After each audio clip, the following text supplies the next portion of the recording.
Alice 97.3, Sarah and Vinnie, Alice's morning show.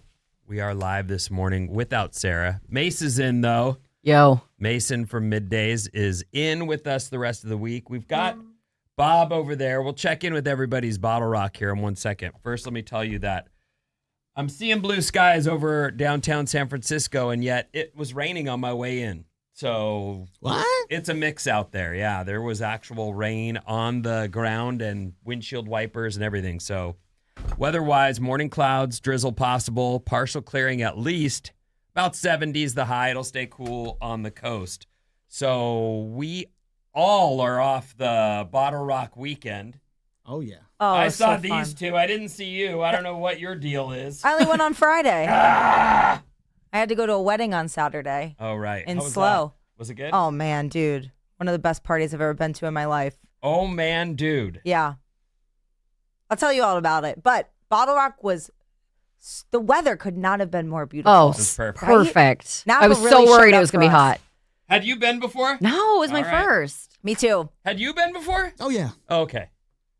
All right, go on. Did you see Friday. yeah, I got to see Lord. Teddy Swims had great vocals. I ate all the food.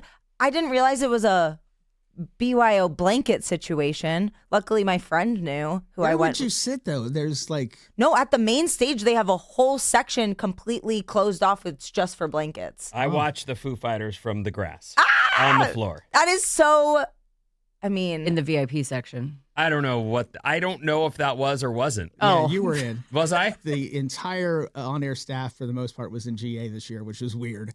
But it was a crowd of fans. I got stopped so many times by people, listeners, and I'm standing there at one point, and I just hear this woman go, Maddie's always got nice shoes on. And I turned around, and they're like, are you Matt? I'm like, yeah. That's great. Yeah, it was great. You looked great, Maddie, by the way. I saw the pics of all you guys. You guys looked great. It was a lot of fun. So, Mason, you were in broadcasting live. Yes, I had so much fun. And? So much fun. I couldn't have asked for a better thing to work. I mean, I could have been folding sweaters at the Gap. You know what I mean? So not a bad gig. Not a bad gig at all. No, radio. And I got to meet your daughters. And your wife. Oh, man, I'm so jealous. For me, it was a worry or a concern. Bottle Rock is, I've been, I love it, but it was bringing the kids. It's just this whole, please let this go well. Oh, I don't want to listen to it. Because kids can ruin stuff. Right. Maybe you've heard. Mm-hmm. I was driving up, windows down, music up loud, and I was like, I love driving up to Napa. And for a minute, I'm like, I wonder how Vinny's drive is going. It went fine, and the whole show went, like, everything went great. We walked in, I don't know how many entrances there are, but the one we came in had the roller disco right there. And both of my kids went, can we please, Daddy? Please? Like, okay, yes, let's go. So the first thing we did was roller boogie for an hour. Like, I was getting texts from Danae. She's like, I'm roller booging. I don't know. What do you want me to say? I can't get to the booth yet. I did get over there, though, and it was really nice that I love Danae, and I love that we were set up out there. That's all it comes down to. Like, we should be out there, And right? it was busy the whole, there were listeners the whole time. I'm always just overwhelmed with, like, how many folks are, you do this every day. You forget sometimes that there are a ton of people that, like, you're part of their morning, but they were all coming up and they were all at the stand. And we got to hang out with, with Live 105 as well. Marcy was there, and it was a lot of fun. Oh, you saw Marcy? Oh, yeah. Oh, I became good friends with Marcy. She's my new favorite person. Is I that love right? her. Yes. Love her. What, you guys were broadcasting at the same spot? We were braiding each other's hair. We made friendship bracelets. We shared secrets. And we did face masks. It was a great time. All right. So but your Bottle daughters, Rock. I want to go back to how beautiful your daughters are and your wife, and they are so cute. I was- love your little one the most because I love that age. Where That you can age give is them a great. nickel to just, brush your hair or something. It's a good age. 7. Oh. Everyone, 7. That's a good age. Last night, Lock it in. I decided last night around 4, it was actually yesterday around 4 p.m. I just went, I don't know why I'm going to sit here and wait for bed. And I just went surfing. I just said, screw it. I'm going to go surfing at night or in the evening and deal with the traffic, which wasn't that bad. I don't know if you guys hit bad traffic for Bottle Rock. No, really? on the way there, it took me forever. It did? Yeah. I mean, I expected it on the way there. It wasn't any worse than any other year, I thought. I came in the late afternoon, zero traffic. Yeah. None. And then I hit none last night at, it was Memorial Day. So I expected, I'm going to be screwed just getting down to the beach. And I wasn't. So I don't know if people didn't fulfill that, like, everybody's hitting the road thing or not. Well, I think they left on Friday. And you didn't leave on Friday, right? No. Yeah. But I was thinking last night would be pretty busy still, and it wasn't. It would be people going home. Anyway, it was super cool to just get out and get wet and enjoy. Like, I closed the weekend out in style. But anyway, the kids had the best time. It was super cool. I got to let them watch a rock and roll show. They watched the Foo Fighters do their thing. What'd they think? They liked it. They don't like it as much as they would have liked, Taylor Swift. Right, obviously. Because they have taste. Yeah, they do have taste. Well, I love the Foo Fighters, so for me, that was exactly what I needed to get from the show. And they always put on the show you want. Like, he knows how to hit some old stuff, some, work in all the ones you want to hear. That's the guy from Some Nirvana, covers. but he is so obviously, like, schooled in rock. There he does the intros. Our guy on electric guitar over there, and they. I was like, he's doing old school rock concert stuff. And break the string, and then all right, you play this right now. Yeah. That was great. That was really cool to see. And the Foo Fighters on Saturday were great. He's a storyteller. Like he knows how to engage an audience. I saw Busta Rhymes. That guy was a storyteller too. He talked a lot, but it was just you forget like somebody like that who I had no idea how many songs I knew from Busta Rhymes until he performed. I'm like, oh wow, Hit Machine for a been minute on there. a million things. Yeah. Mm-hmm. Did you guys see John Stamos? What? No. John Stamos was there. Did you see John Stamos? I saw John Stamos. Did you say anything? No. Why not? Because he was too far away. You didn't go, John Stamos, over here. No. It's me. But apparently. Mason. And he was like, oh, right. Mason, I remember you. No, but Ludacris knows me. Was he there? He was there. And you said hi to him. No, I didn't. What? I know. I didn't get backstage in time to see him. Do you have his number in your phone? No. We don't have that kind of relationship. What do I know? Well, of he it? did tell me I could be his hoe in this area code, though, so there was that. Is that Ludacris said. I interviewed him like years ago. Is that a compliment? I think so. Oh, for sure. We're gonna go with it for sure. He told me that he peeped my hips. I have like a whole interview recorded with him saying this, so I was gonna send it to him on TikTok. And remember, HR. Yeah, remember when you told me that I'm cashing in my chips? Bottle Rock. If you didn't go, we're just sort of reliving this moment. Finally, we're all back together in the studio. But if you didn't go, consider it next year. It is really well done, super fun. I thought it was organized. I went and didn't hit traffic. I know that I must have timed it just right, but we rolled right into town, got a parking spot, and rolled right into the show. You know what I was surprised though with, it's centered around wine and music, but I was surprised that there were no people that I saw for the most part that were sloppy and, you know what I mean, falling down. I only saw one girl cry, which is impressive. I saw somebody cry, like too. The end of the night, like, I don't know where I was going, that kind of thing. Oh, that was you when I saw you coming out of the entrance and you had no idea where your parking lot was. That was me a little bit. I'm walking to my car and I see Mason on the side of the road doing a circle. What? Do you Where know am I? Do you know where my parking lot is? And I'm like, I don't know. I don't know either. Well, I wanted to look cute, so I wore a dress and heels because I am a stupid woman.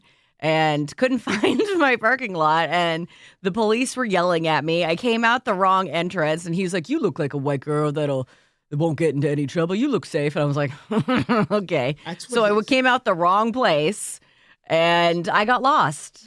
It was good times. I took a rickshaw the next day, so I didn't have to worry about it. The blisters on the bottoms of my feet, ginormous. Really? Oh, like huge water blisters. The heels was a crazy choice. Have you never been to a music festival at all? Like, no, not really my thing. That's just insane. I looked adorable, so You did look adorable. You did really look worked adorable. out. If I humble me. So this is our Bottle Rock adventure. We had a great time. We're going to do some trash for you. By the way, Sarah, again, is out all week, and Mason's in, and she's going to do trash for us now, which is brought to us by... Oh, you want me to tell you? It's on that show sheet. Brought to you by Fremont Bank. I don't think that's yours. Nope, that's not it. I'm not seeing anything else. Do love Fremont Bank, though. I do love Fremont Bank. Who doesn't love Fremont Bank? Bruno Mars. Oh, that's brought to you by? Okay. Yeah. My bad. Bruno Mars tickets all this week. Listen at 9:05, 12:05, and 5:05 for the code word. And then when you hear it, you head on over to radioalice.com to enter it for your chance to win a pair of tickets to Bruno Mars on October 10th, Levi Stadium, courtesy of Live Nation. That's going to be a really good show. Bruno Mars, I mean, he's tiny, but he puts on a big He's been show. rolling around the country already, and I've seen reviews, and I even saw some pictures, and he's got a killer stadium show. So it's going to be really good. Yeah, even if he is only, what, like 5'4"? He's so tiny. I just want to strap him to my chest and a baby Bjorn. All I can think about is when I hear Bruno Mars is the picture of him standing next to Taylor Swift. Yes, I think me at, like, too. the Victoria's Secret fashion show or some award show or something, and she is like a whole person taller than Yes. him. It's hilarious. It looks photoshopped. He looks like a child. That's why I love it. All right, so let's get right into it, shall we? Some sad news. Hip-hop icon Rob Bass of DJ Easy Rock Duo. He just died at 59 years of age after a private cancer battle. I'm glad you had that ready. Crank that up.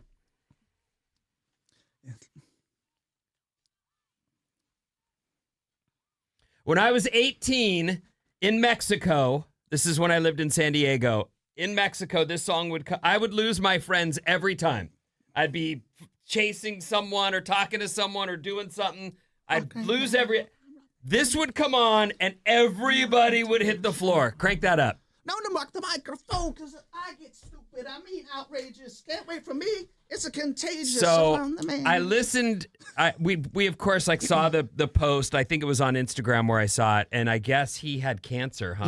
Yeah. He just turned 59 too, like 4 days after celebrating his birthday. So sad.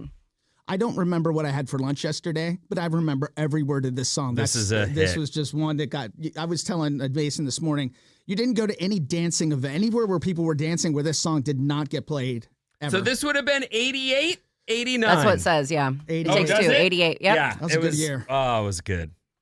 Anyway, rest in peace, Rob Bass. Poor guy. Ugh. I just feel like so many celebrities are dying, or am I just like paying attention to it more lately?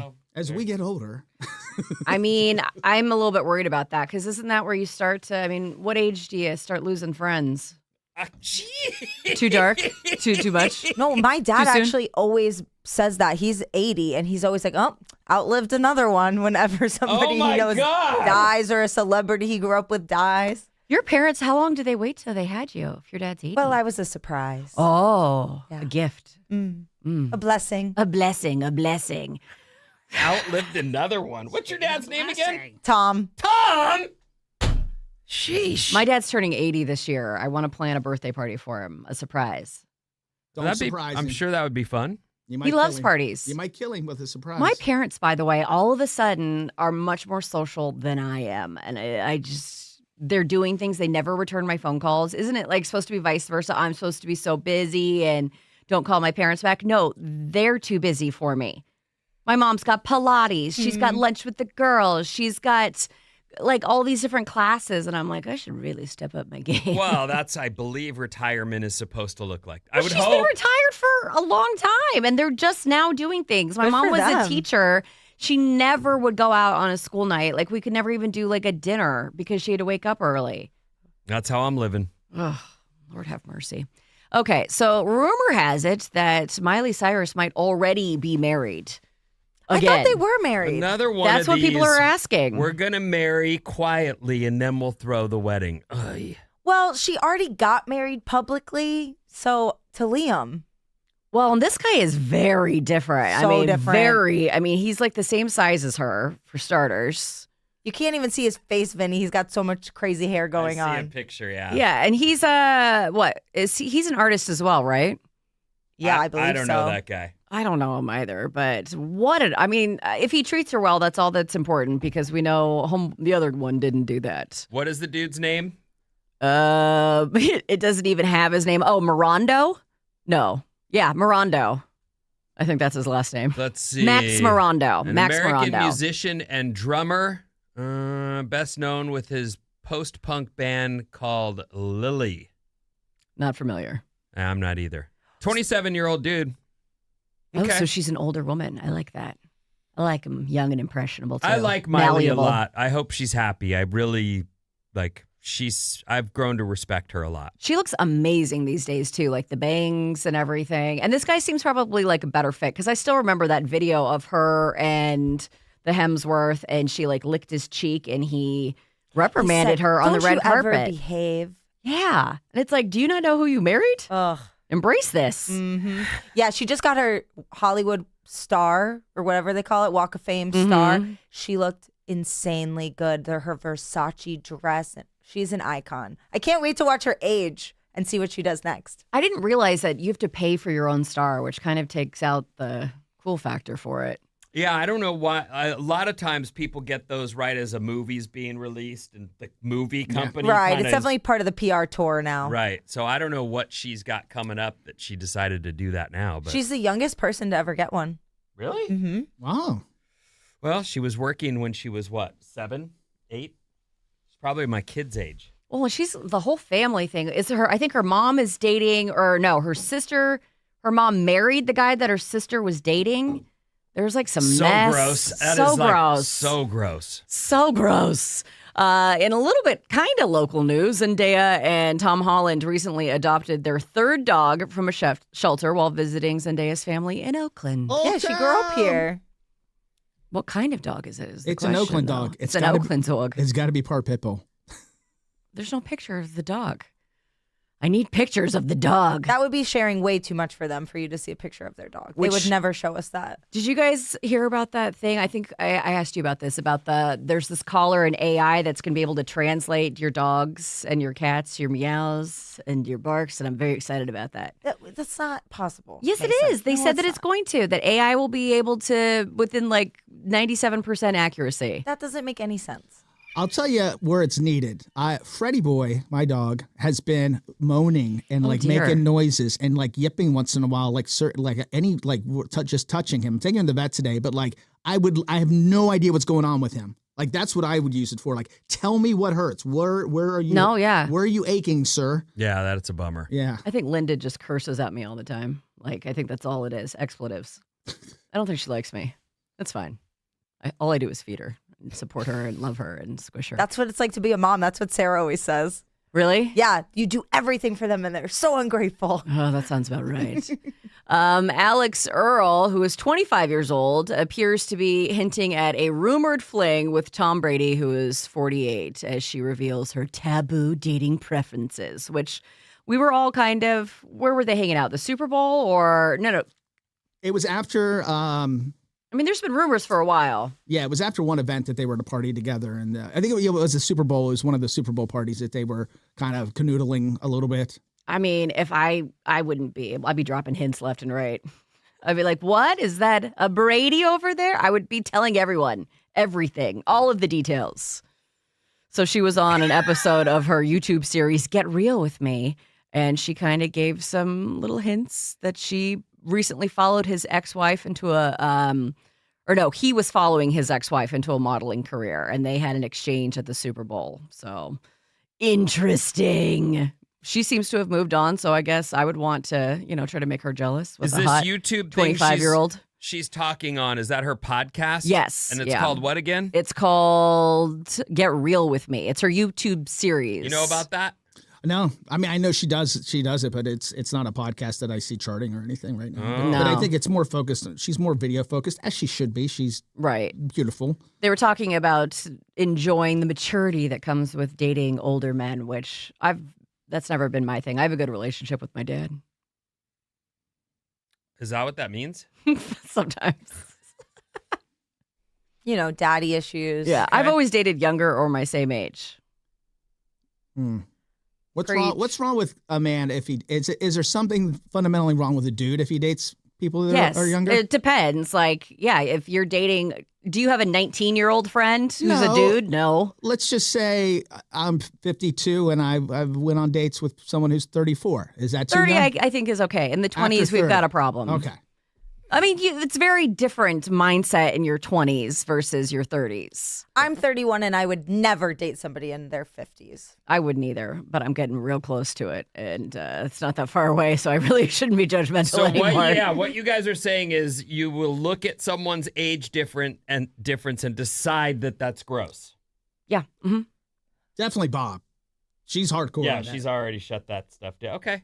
Well, I've gone out. It's not for me. It's not so much like a looks thing, but I don't want to be embarrassed by someone who like doesn't get it. And I tried going on one date once, and he was like making dad jokes with the bartender, and I was just, I was mortified. Note to self, no dad jokes. Speaking of, you said you've set up a date for this week. Yes, I did. And what's that all about? I'm gonna put my toe back in the dating pool. This is someone you met at Bottle Rock? Someone asked for my number at Bottle Rock, and he was like, I live in San Francisco. I was like, oh my God, that's amazing. And I never get asked out in public, ever. Like, it's happened like one other time. It's usually... Really? No, never. I don't look very nice, I think is part of the problem. Like nice, like I a have nice resting. person? Yeah, I don't look like a nice person. All right. I was going to say you did look nice this week. Thank you. I did shower. So there's that, and I brushed my hair. Well, good. When is this? I think we're going to go out on either Wednesday or Thursday. We haven't decided yet. All right. Oh, make it Wednesday so we can talk about it on Thursday. Okay. Well, I guess we can talk about it on Friday. Either way. Yeah. Either way, but I'm excited. But I haven't been on a date in a long time, and I get nervous, and then I have verbal diarrhea. So I might need some pointers on what what not to do, because I don't want to embarrass myself. I'm Just like try to nervous have already. fun. You know what's weird about dating? It's really easy. Just try to have fun. Oh, it's really easy. Yeah, It just is. be yourself. Oh, Yeah, go we're sure that's have a good fun. idea? Yes. I mean, well, it depends, I guess, what you want out of the date. Like, so is this someone you know, or is this a blind date? Blind date. Well, dating app. Oh, dating app. Okay. So I guess it's like, are you trying to, Well, I met just him hook at. up, or are you looking for a lifetime Well, partner? I should take that back. I have two. I have the guy who asked me on 2 dates. Well, I haven't. Nothing's set in stone yet, And is what I'm Ludacris saying. So on the de- guy on who deck. asked for my phone number at Bumper Shoot, and then I matched with somebody on a dating app. So I have two, and I have to figure out which one I want to go out with, or both of them. Both. Both. Are you- For the story, for the plot, Of right? course. Okay. Is sex on the table on a first date with you? Whoa.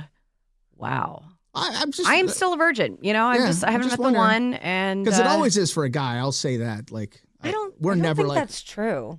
well, It's not maybe. always. I don't always go there Yeah. on dates.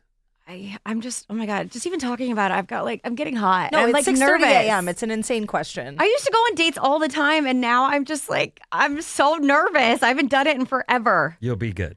You're gonna have fun. We can go for a pre-date drink if you want. Do you want want to like maybe go to the same restaurant and you can spy on me? I would love that for the plot. And you could like go like this. Don't do that. It's like X. No. I'll give you thumbs up, re-encouragement. Yeah. Okay, cool. I'll wear Okay. all black. Okay. So I'm not so no one kidding. sees me. All right. All right, I'm let's into do it. I'm so nervous. Okay, you guys want some more? One more story. gossip? Yeah, let's- One more. Are you familiar with Brandy Glanville? Yeah. Okay, so she is convinced. Her face is looking a little wonky these days. We've and- all heard the stories that something like she was saying it might be a parasite, Yeah, and then she all was of these saying different it's things. just bad, like overdone plastic surgery. So what's the story? Now she thinks she's has a sexually transmitted ringworm in her throat. So this is why I will not be having sex on a first date. I don't want ringworm in my throat. I have so many things to say to that, but you don't have to. Never I don't mind. owe him anything. Thanks. No, that's not the. It doesn't matter. Okay. I don't know. So she's what? Got a scratchy throat, or That's what she's saying. Why her face looks weird. Oh, that's what the excuse. That's for yes. The, okay. I didn't even think is that a thing? I think she made it up. Well, it certainly Ringworm? left us all sitting here. Has anyone ever had wondering. ringworm? Ringworm. Show of hands? No. Sounds vaguely familiar. I mean, I know of ringworm. I've seen it. I know what it is. It actually makes a ring. What do you get it from? I don't know. You just catch it. We need a worm. doctor on the show. We do. Nah. It sounds gross and it sounds awful and While it sounds. ringworm is a highly contagious skin infection caused by a fungus, it does not typically live on the surface of the skin. They do not naturally thrive inside warm, moist environments like your mouth or throat. So she's making that up. I mean, she looks terrifying. And I hate to say this because I don't fully believe it, but her behavior used to be so horrendous and she was so awful to people. And I'm a little bit of karma could possibly be. Well, I mean, I don't know. I don't watch those shows, but isn't that the job? To overshare and be I mean, awful. well, No, are you're not super wrong. nice You're not people wrong. on You're those right. You're right. shows? Do they get famous and get highly paid when they're being True. like, hey, I crocheted you a blanket? But I still feel bad for her that Leanne Rimes took her man and just kind of, destroyed her life. And might be Well- going on the Beverly Hills Real Housewives. Who? Leanne Rimes was like rumored to be going on, which for that's her. the show that Brandy was kicked off of. So, God, she stole her man and her TV show. Right in the fields. That's it. That's okay. it. Mason's in if you haven't figured that out already. Sarah is out and we're doing the show live all week. So I'll be back with news. I've got fast facts and an emergency situation down in Orange County after these.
Alice 97.3, Sarah and Vinnie, Alice's morning show. Sarah's out. We are live. Mason's in, and we're going to do news for you. Good morning.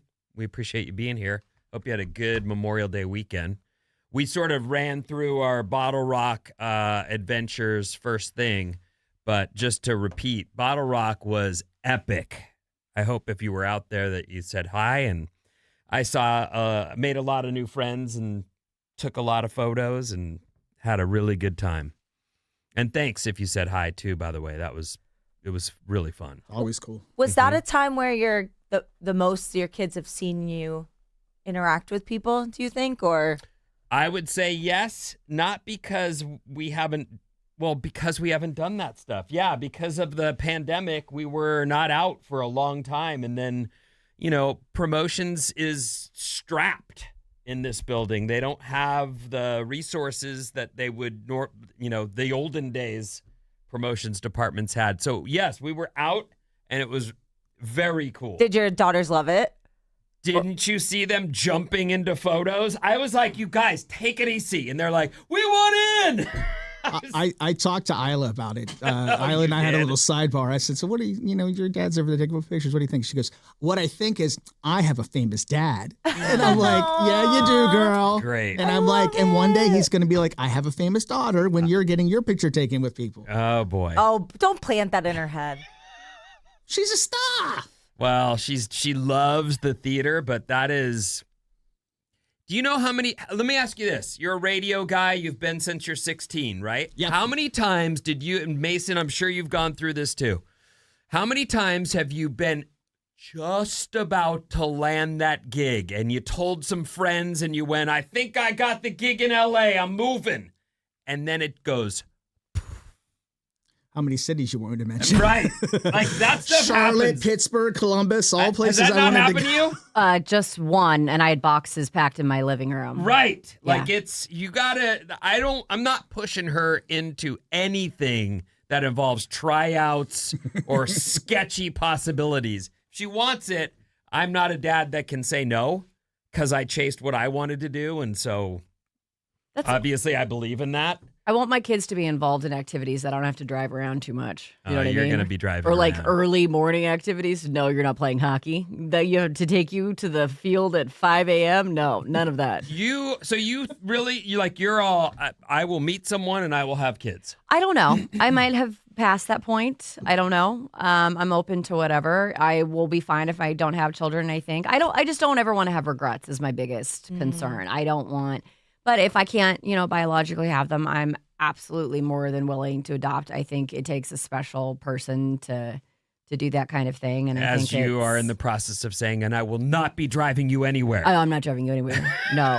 I mean, honestly, that's the little stuff that scares me about having kids, of like having to help with their homework all the time, like science projects. I can't do math to save my life. And I'm mortified that my third grader's going to ask me to do something simple and be like, go ask your father. I don't know. No, you're going to feel so smart. It's like, what's 8 divided by 2? You could do that. Sure. Absolutely. This Alice Report is brought to you by Fremont Bank. Since 1966, SOS Meals on Wheels has delivered care, nourishment, and connection to seniors across our community. Fremont Bank is honored to stand alongside this dedicated team, ensuring our senior neighbors feel valued every day. Join us in celebrating their 60 years of heartfelt service. Together, we can keep the wheels turning for years to come. Visit sosmow.org today. Don't forget, we have a phone number. Mostly it's used for text now, 800-400-3697. Couple quickies to begin with. The Knicks will rep the Eastern Conference. They won last night, and so they are set, and they get to sit down. The Western Conference continues tonight at 5:30. That series is tied up. It's San Antonio Spurs at Oklahoma City Thunder tonight. Again, 5:30. The Valks won. And, Woo, go Valks. Yeah, go Valks is right. Okay. My first story I saw in the news, well, I want to say it might have been either Thursday night or Friday, but it really got going over the weekend. And it's one of those things where you might have, and we have this in the Bay Area, certainly on the peninsula and in the East Bay, where there's just sprawl in a way that you roll from one city into the next, you wouldn't even notice. You have no idea that you went from, Mountain View to Cupertino, or that's probably not a good example, but either way. Anyway, in Garden Grove, down south, there's an aerospace yard where a tank containing something called methyl methacrylate, also known as MMA. What is the 3-letter acronym that restaurants put on their door that says, is it MDA? No, MDA is a drug, right? I have no idea what you're talking about. You know what? Like restaurants. MSG. MSG, that's it. You're Okay. so pretty. Thank you. Restaurants put that on their door? You've never seen no MSG. Chinese restaurant. Chinese restaurant. It fills you up quickly and then you're hungry later. MSG is the best tasting thing ever. That's why that food tastes so good. Right. I'm on board. Yeah, more MSG. I like MSG in my food as well. It's not MMA, which is a flammable, volatile chemical used in plastics and manufacturing. Again, this was a tank that just started to smoke, and they were tripping. Like they had to they had evacuation orders in this town of Garden Grove. It's Orange County. I grew up in Irvine. There's like Tustin, Santa Ana, Garden Grove. Just sprawl, just straight through. Anyway, this was a super big, like scary. They tried to keep it not quiet because they were going to tell people to split. Didn't they make people evacuate? They did, but it was going to be, they thought it was going to blow.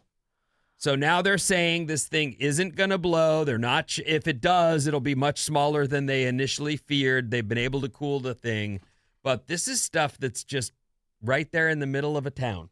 My friend who's an environmental lawyer says things like this will become more common because of companies who have been like skirting regulations and not doing what's best in terms of environmental safety. So This is just like the first of a lot of stuff like this. This is very obscure, but in the surfboard industry, it's one of the things I know about.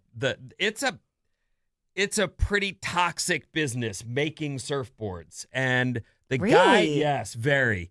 And the guy who made the blanks, these big polyurethane blanks that people shape to make the board out of, he'd been given those warnings 1,000,000 times right there in Laguna Beach. And people were telling him, move to Mexico and you can just do this where they won't say a word to you. And he never did. And then one day he just closed. And the whole industry went, what do we do? And they had to find a new way to make this stuff. But forever he was making it right among the rich and famous of Laguna Beach down there in Southern California. Spooky. There's a lot of this. I think you're right that we'll see more and more of this. But anyway, I'm glad this one ended okay. So far, so good. Whew. How about a fast fact? Yes, please. I love fast facts. That's the right answer. Thank you, Mason.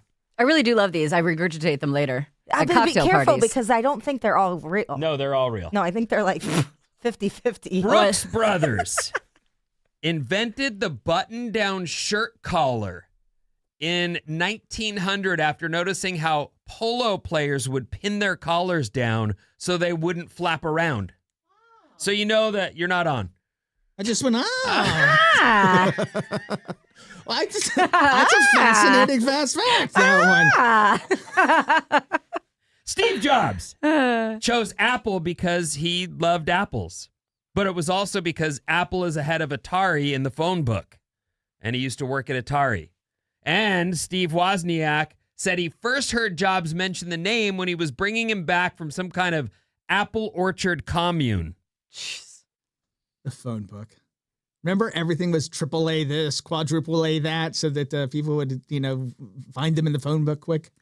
It's so weird how incredibly dark some people are filled with that competitive, like, I'm going to be in front of you in the, like, who cares, dude?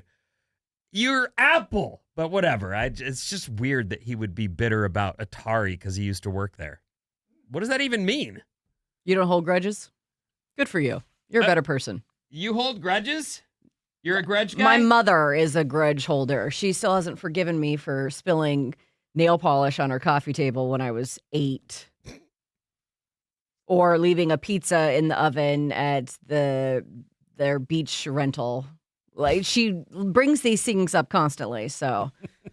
So, but you're not like that. No, I'm a peach. I'm a Jim. Ranch dressing is named after the brand Hidden Valley Ranch. They created the dressing in the 1950s, and everyone who copies it has to call it ranch style dressing because it's theirs. Doesn't Clorox make Hidden Valley Ranch, though? What? Yeah. They own a lot of stuff. Yeah. Bay Area There's company, by the way. another little fact for you.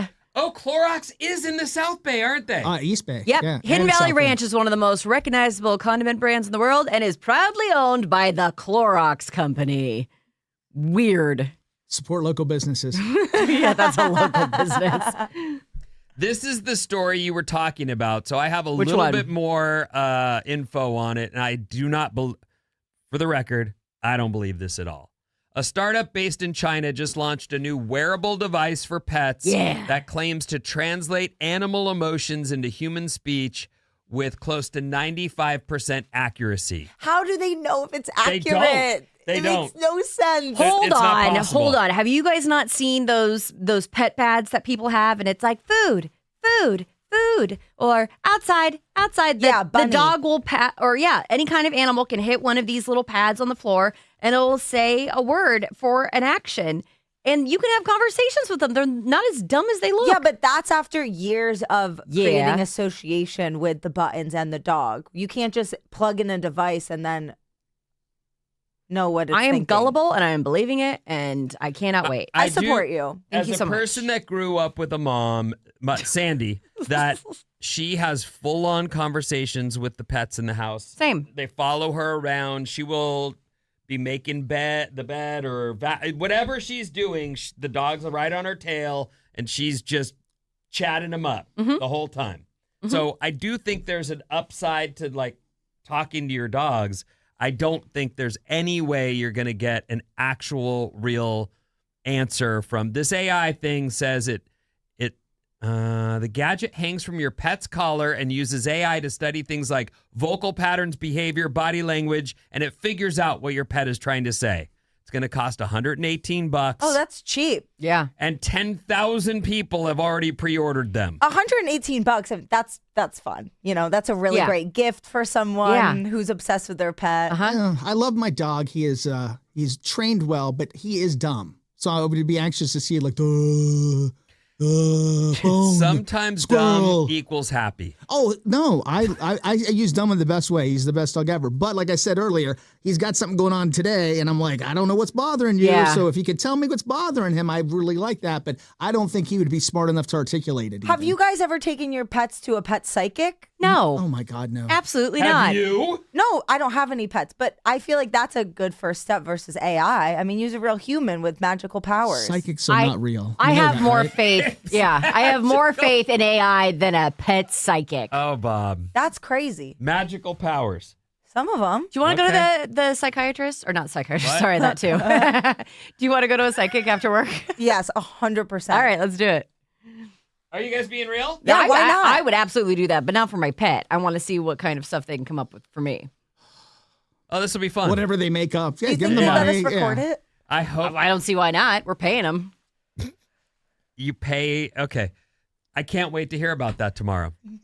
Our text number is 800-400-3697. And yes, this show is live. Yes, Sarah is out again and Mason's in. And Maddie is on the show. 510. Hey, Maddie, I don't mean to scare you, but they say the dogs can detect when their owners might be sick. Not sure if you have a yearly checkup, but maybe you should make an appointment to make sure everything's okay and you're up to date on your screening test. Thanks. I don't have enough things that worry me on a daily basis and keep me up at night. Now I've got that. You That is know, so funny. I was going to say, and we're just kind of all over the place, but I was going to say, I think vets make a ton of extra money on the worry that pet owners have over there. Like I used to run Willa to the vet. That was my dog. I'd run her to the vet. They'd check her out and be like, "Nope, she's good." Oh, That's exactly what I'm going to get today, I'm sure. I hope so. I hope that's- so, yeah. And that's what you're hoping for. But why are you being weird? Yeah, what's wrong with him? All I want out of life is to make enough money to have as many animals as I want and be able to afford the vet bills. That's all I want. That's my goal in life. 707. What used to crack me up was back when Purina owned Jack in the Box. Or all these big companies, they own everything. There's like one company, there's like 3 or 4 companies that own absolutely everything. Jack in the Box is an interesting thing because I have one down the street from my house and I have never eaten there ever in I don't know how many years. Their egg rolls are great. Only at 2 in the morning. And the missus will say, "Oh, when I was a kid, well, not a kid, when I was young, the 2 a.m. tacos." Yeah. Oh, yeah. When I was 8, I used to love a 2 a.m. taco after the bars with a cig. It was good times. It was. 650, good morning, Mason, Vinny, Bob, and Maddie. Mason, Yo. you look absolutely fabulous for your age. I hate when people say that. You just look For 25? Thank you. I'm turning 41 on Sunday, and my boyfriend is 33. Sheila from Daly City listening on Odyssey. I think that was a compliment. Thank you. I will take it. Which I forgot to tell you guys that I left my makeup bag at the hotel in Napa Valley. Oh. So you're lucky that I look presentable this morning. Are you rolling up to get it later today? I've called them 4 times, and they haven't told me whether they have it or not. Although I called this morning at 4:30 in the morning. I said, "Hi, I've called 3 times now." Well, they haven't even called me back to say that they don't have it. And you don't realize, Vinny. That's hundreds of dollars. That's what I was about to say. Hundreds of dollars in skincare and makeup and medication. I do realize I dated a girl or two in my day. Oh, you did? Yeah. Oh, there was okay. I didn't know. This lady that I went out with her for about 4 years, but she had not only all the stuff, and she barely wore any makeup for like ever. And yet she had all the stuff. Sure. And she was all freckly, so she You got can wear makeup and have freckles. and still have them. Well, whatever. Sheer coverage. But under the sink, like you open that thing, there was a wicker basket of just remnants of all the things that she tried that she didn't like, that didn't work, that didn't get used. And I bet you that the basket, $1,000, $1,000 more than thousands, Yeah. more than thousands. My little cosmetic bag probably has at least $1,000. You got to go and get it. You got a rental. What are you driving? I returned my rental. May I recommend Uber Courier? Oh. Mm-hmm. All the way to Vacaville? I love that. I was really angry, and I actually went to Target and I got some stuff, and I got cheap replacements, and it still cost me $200. $200, Well, which the I could be spending on food. The results speak for themselves, though. Did you get that compliment? You got a compliment. Just for my age. Well, you look great. Just take it for that. They're watching on YouTube and they're all just tongues hanging out. Let's turn the lights down a little bit. What's shall coming we? up in the trash, Mason? I'm so glad you asked. We're going to talk about the Song of Summer. Do you know what the song is?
Alice 97.3, Sarah and Vinnie, Alice's morning show. Thanks for being here with us. We are a different mixture today as Sarah is out. We've got Mason in, but the rest of the team is here. Everyone's slid over a seat. Bob is in the producer seat, and Maddie is behind the board. So we're doing a show for you. Thanks for being here, and we appreciate you. Yep, we want that paycheck real bad. Real bad. 800-400-3697 is our number. You can text or call. And Mason is on the news, the celebrity trash, sorry. And you can actually call that number, too, coming up here at 8 a.m. for the cue to call because we've got Fred Armisen tickets. So if you're a caller for number 9, you can win a pair of tickets to see him on October 27th at the Castro Theater, courtesy of Another Planet. He was out at Bottle Rock, wasn't he? He was. His band played, and did you? Yeah, you saw. I spoke to his band member and was mildly creepy. I saw her like in line, and I was like, "Hi, I'm so sorry." I saw her like not at the festival before we got there, and I was like, "I heard you're gonna be at Battle Rock. Are you taking interviews?" And she goes, "I don't know." And I said, "Okay, thank you so much." And that was it. That was the extent of the conversation. And how did you even know she was in his I band? recognized her. I recognized her from Portlandia. Oh. Portlandia. Okay. Yeah, so she was super nice, though. But I hate being creepy. I mean, I love being creepy, but, I try to limit my creepiness. Anyway, Song of the Summer. Are you familiar with it? It's not summer yet, so I'm surprised that... They're predicting. Okay. Predicting. And I hate that I love this song with every fiber of my being because it is created by AI. Oh, turn that baby up. Oh. This is the viral Puerto Rico song. Oh, it's AI? You've heard this? Oh, yeah, on TikTok. Mi hijo. Puerto up Puerto Rico.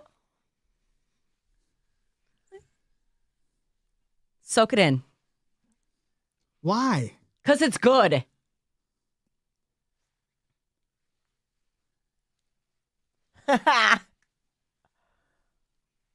Caguas. You don't love this. I am obsessed with it. You two are joking. You love No, this? keep listening. You're going to fall in love with it whether you want to or not. I didn't know it was AI. And I've only heard the first 6 seconds from TikTok. Mason is dancing. The other dark blue. So you have this like queued up in your Spotify? Uh-huh. Yeah. Oh, boy. This song is huge. So they're posting it under their TikTok posts. Is that what you're saying? It's big on TikTok? Yeah, Yes. people are using it as a sound. Yes. Okay. Like hundreds of thousands of people. It's huge. Huh. You guys have horrible taste. Don't worry, I won't make you guys do that one. I'm not mad at it. It's a beautiful song, and it is creating a lot of interest in people going to Puerto Rico. And the tourism board of Puerto Rico is very excited. So it's AI because they say that up front? Yes, and the guy who created it, he does a bunch of these. And I didn't realize initially, although I should have, that it was AI. But it's so good, and he makes a bunch of these. And I hate that it's AI, but it's good. It's really good. You guys don't like it? I mean, I won't play it later. It sounds like if you were in an 80s movie and this is the scene where they're like, he's getting in his car and getting ready to go Yes. drive It's to the pick up the girl. montage. The montage. It's a good montage song, yeah. Okay.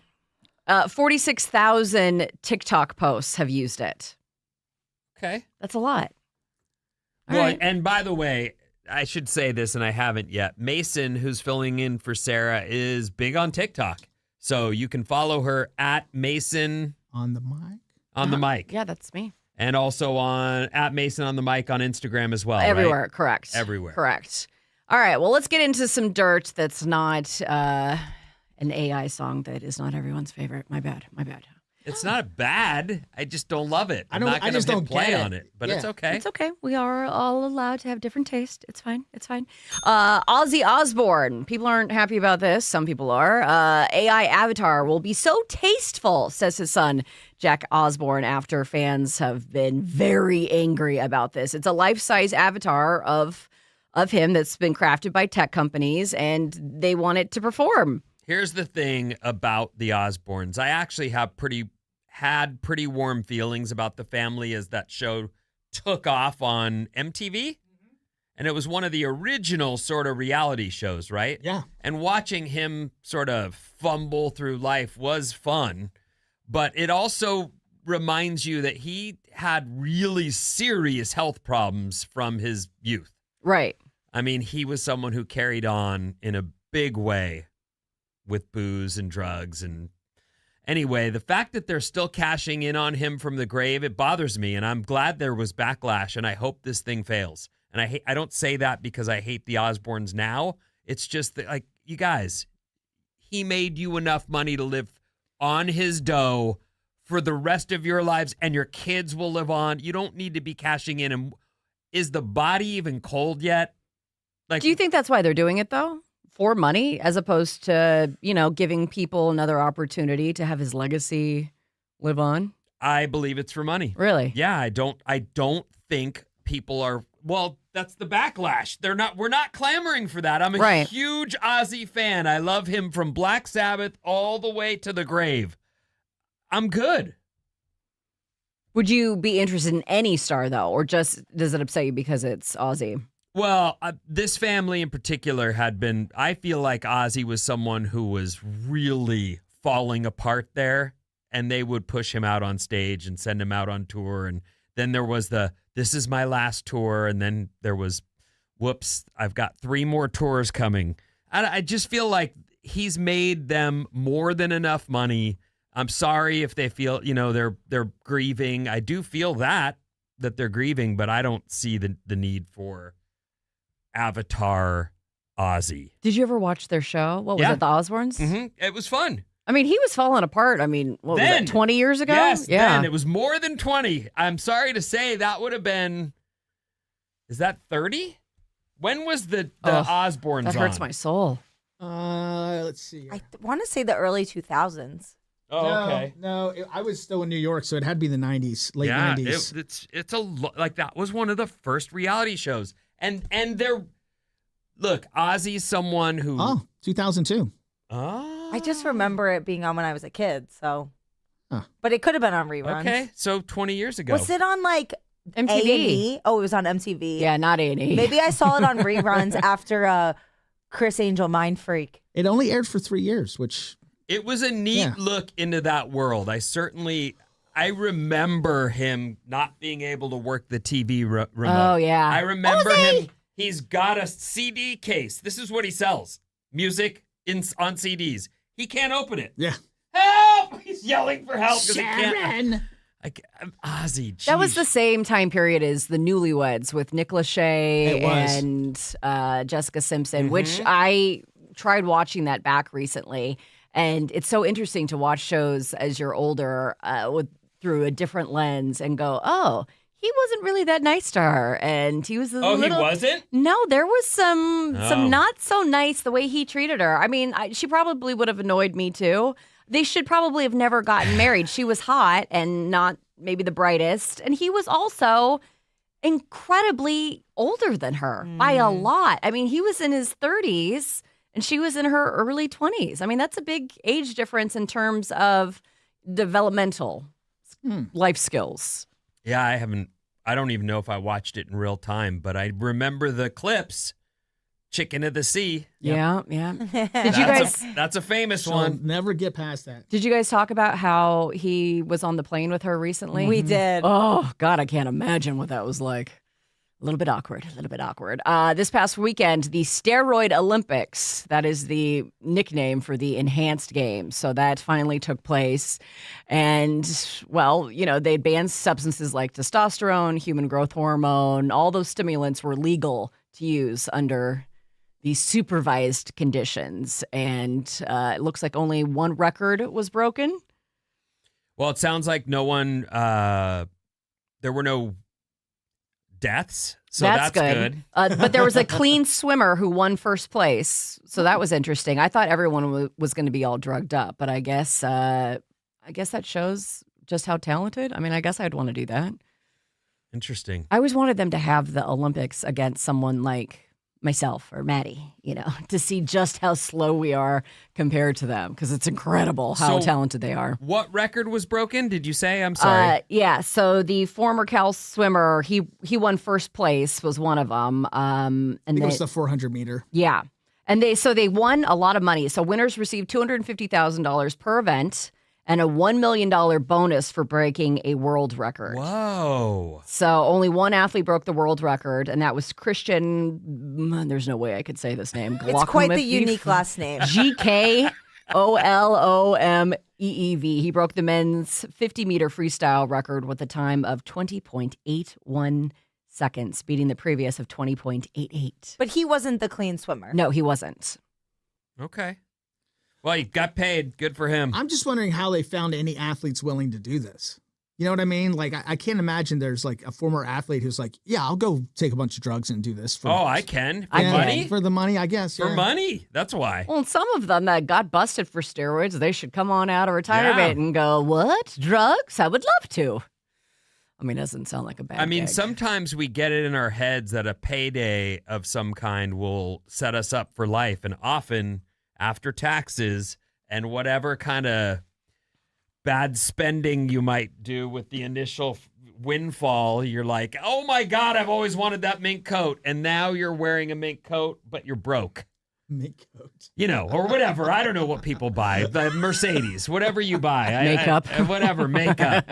It goes fast. So, I can imagine there are athletes going, I could get $250K if I juice up and win. Yeah. I mean, I'm when you in. get money for the first time, especially if you've never had it before, it's real hard to be financially responsible. And yeah, it's real easy to go down that road.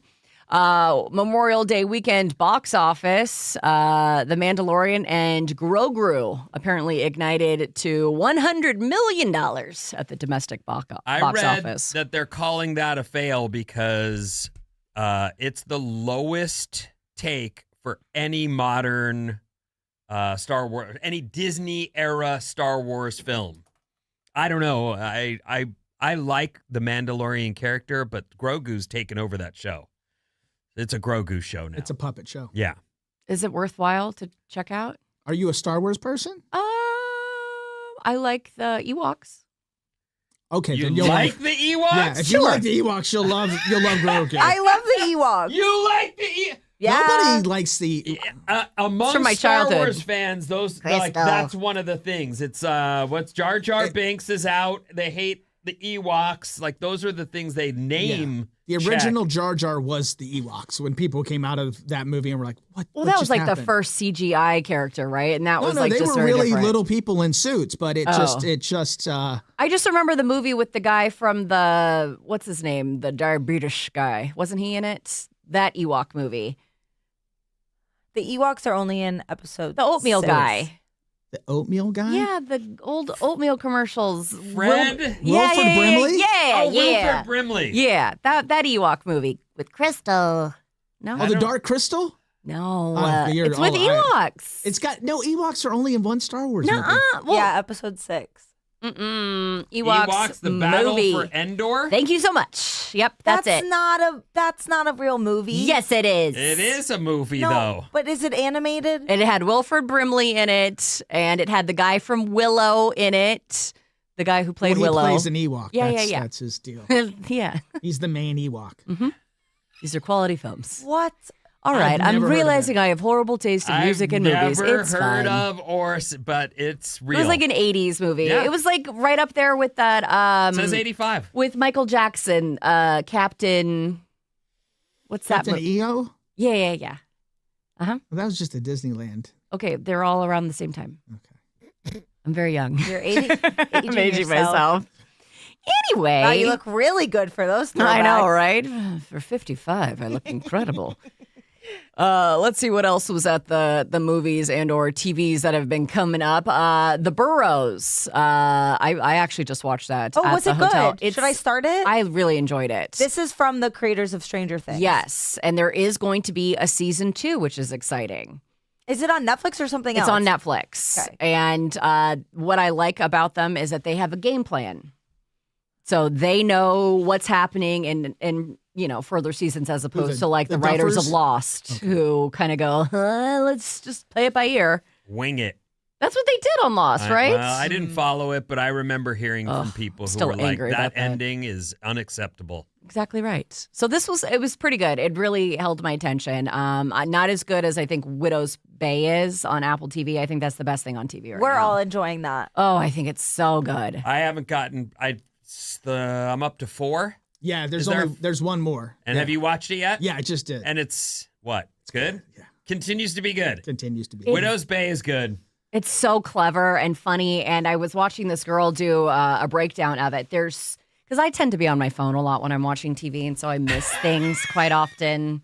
And there's all of this underlying stuff. Like if you're looking at the books on the bookshelves, there's a lot of lore that's all tied together. It's a very intentional show. So I appreciate that. More entertainment news. Quinta Brunson, is that how you pronounce her name? She is to develop and star in Betty Boop, a feature film from Fleischer Studios. I can't believe Betty Boop hasn't been, modernized yet. This will be very interesting. Do you know what that is? Betty Boop? Yeah. I'm familiar with her as a concept. Wasn't she kind of like, Curvy. well, and also like promiscuous? Let me just say, I'm the oldest guy on the show as I sit here broadcasting live from downtown San Francisco. I don't know what Betty Boop does. I don't really know what she does either. Okay, good. She just exists. But she's cute. All right. she danced, right? Quinta Brunson.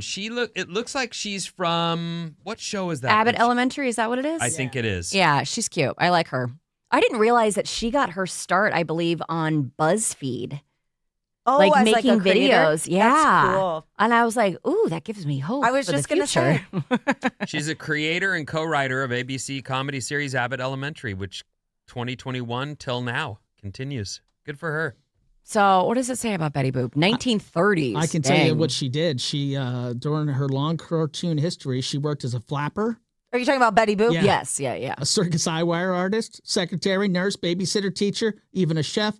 But mostly her primary job was jazz singer and performer. Oh, kind of sounds like Barbie. You know Yeah. how she has all those careers. Interesting. Mm. I mean, I'm kind of tired at this point, honestly, of all of these remakes and redos. And there's so much like interesting stories in history, like of famous people who did incredible things. And yet we get another like Avengers 12 or not Back to the Future, Tokyo Drift, Too Fast, Too Furious. There's like 12 of those. Fast 7. Oh my gosh. I mean, there's so many talented people in Hollywood that do good jobs with things. So maybe they'll make this relevant to people of today. But I find that to be incredibly weak. Like, really, I can't see it. I won't go see that. Will you? I won't, but maybe your kids will want to. Will they? Mm. I mean, they certainly don't have any idea. So they're going to have to really make it. Well, you know what? If they make Betty Boop ride a unicorn, a rainbow unicorn, my kids will be in. They're in. Is that what the kids are into It's a these thing, days? man. Rainbow Unicorns? unicorns. You want to hear the thing? Listen to this. I got to look it up and make sure I get the name right. So we're rolling into Bottle Rock over the weekend, and we're walking down through the neighborhoods, as you do, which was a little strange because they're all set up in their front yards to sell you stuff. Soda? Snacks? It was pretty smart, I thought. Yeah, oh no, they're making use of the. Why wouldn't you? At reasonable prices, I might add. There was a dude who had a whole thing set up selling toys. And the hot toy right now is called a dumpling squishy. Yes. You know of this? Yeah. Why? Because I'm hip and cool. Oh. So my kids go, oh my God, they've got them. And they run over and they're looking at the dumpling squishies and then they go, oh, they're fakes. Can we have 2 of these? And I'm like, you guys, you just said they're fakes. Yeah, but you can't get the real ones. And I go, I'll get you the real ones. Let's just go to I'm the famous. show. I got this. I'll figure it out. I'll make a call. That had nothing to do with it. I just figured I'll chase it down. No big deal. We go into the Wow. show. We have this great time. I get up the next morning and I go, I promised I would check on these. They're impossible. They're sold out everywhere in the world. I should have just bought them the dumb fakes and been done with it. They're not super expensive. They're just little squishy toys. They're I like love squishy toys. What? I don't get why. I'm looking at one right now. I just don't get it. I like things to squish. Like I like, yeah. really? They're stress balls. Yeah. That's what it basically. is. Yeah. You I like that. those. Yeah. And I so do. you'll like work one of those when you're. Yeah. I popped quite a few of those little things. Mm-hmm. So if you have some stresses in your day, you just want to get Yeah. one in your hand and When- just give it a go. When I worked at the Daily Cannon, Nick Cannon had his whole studio was kind of set up like Pee-wee's Playhouse kind of thing. Oh, Just that's little fun. it was. He had like really cool little toys, and we'd all kind of like try to one up each other with like fun little toys. So like I brought in fake possum in a can, and I brought in a bunch of squishies for everyone, and we'd all break them and get them dirty and disgusting, and it was a thing. My kids collect them, and all their friends collect them, and they all love them. And I don't know what they're so stressed out about. Growing up is hard. I've admitted that to them. I've talked to them about that. But the need for like a collection of squishies. I mean, they lived through the pandemic. That's a lot for a kid. Oh, so they deserve more squishies. They deserve the Okay. world. Vinny, it's up to you. Stop buying them for them. That's true. You act like you have no say. I You don't- have to say yes to everything. They are don't- cute. I don't so. normally get them these things. They figure out ways to get them. But in this case, I did because I just wanted to get into the show and stop being on the street in front of this guy selling all this nonsense. And the truth is, the Do you remember though dumpling squishy, impossible. the overwhelming like feeling like going on a vacation anywhere there where there's a gift store and there's all these like souvenirs, yes. just this overwhelming feeling when you don't have money, like you don't have any control over things, and it's like you want everything. I feel for them. Well, their bad dad did not get them in the moment, and now cannot find them. That doesn't So, make you a bad dad. Well- they don't need everything. I agree with that. I don't And have you know- nieces and nephews, so I would love to buy them things. By the way, when I was a kid, and I didn't have squishies, but did you ever pencil fight? Oh yeah. Like that's what we did. Like Did you use ever them as pencil fight? swords? Yeah, from the Scholastic yeah. Book Fair, the cool Yeah. pencils. Yeah. No, you. Yeah, you'd pull it back, and if you got one that had a little bit of Little bit of bend bend to in it, it, yeah. you could get a good snap. And so you'd hold your pencil. You didn't never. Until one broke. No idea. Against each other, like Yeah, on. I'd hold my pencil out, and then they'd go whack. And see, this is what we were up to. We didn't have squishies. Maybe we needed those Maybe. instead of breaking our pencils. I think we're gonna call it. Okay. What's coming up in the news, Vinny? It's just let's talk about some news, Vinny. What do you got on the way? We're calling it. We're calling it. We're gonna call this. Yes, we Calling do it a have day. news coming up. National. Well, it's a national day. There's always something, right? Actually, shopping cart perfected, and more after these.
Alice 97.3, Sarah and Vinnie, Alice's morning show. Good morning. Thanks for choosing us today. Sarah is out and Mason is in, but we are still here live and everybody's here. Bob's here. Maddie's here. Bob was just bragging about how hard she partied this weekend. So much so that you're sore over it. I think I might be sore from yoga, but it's the whole thing, you know?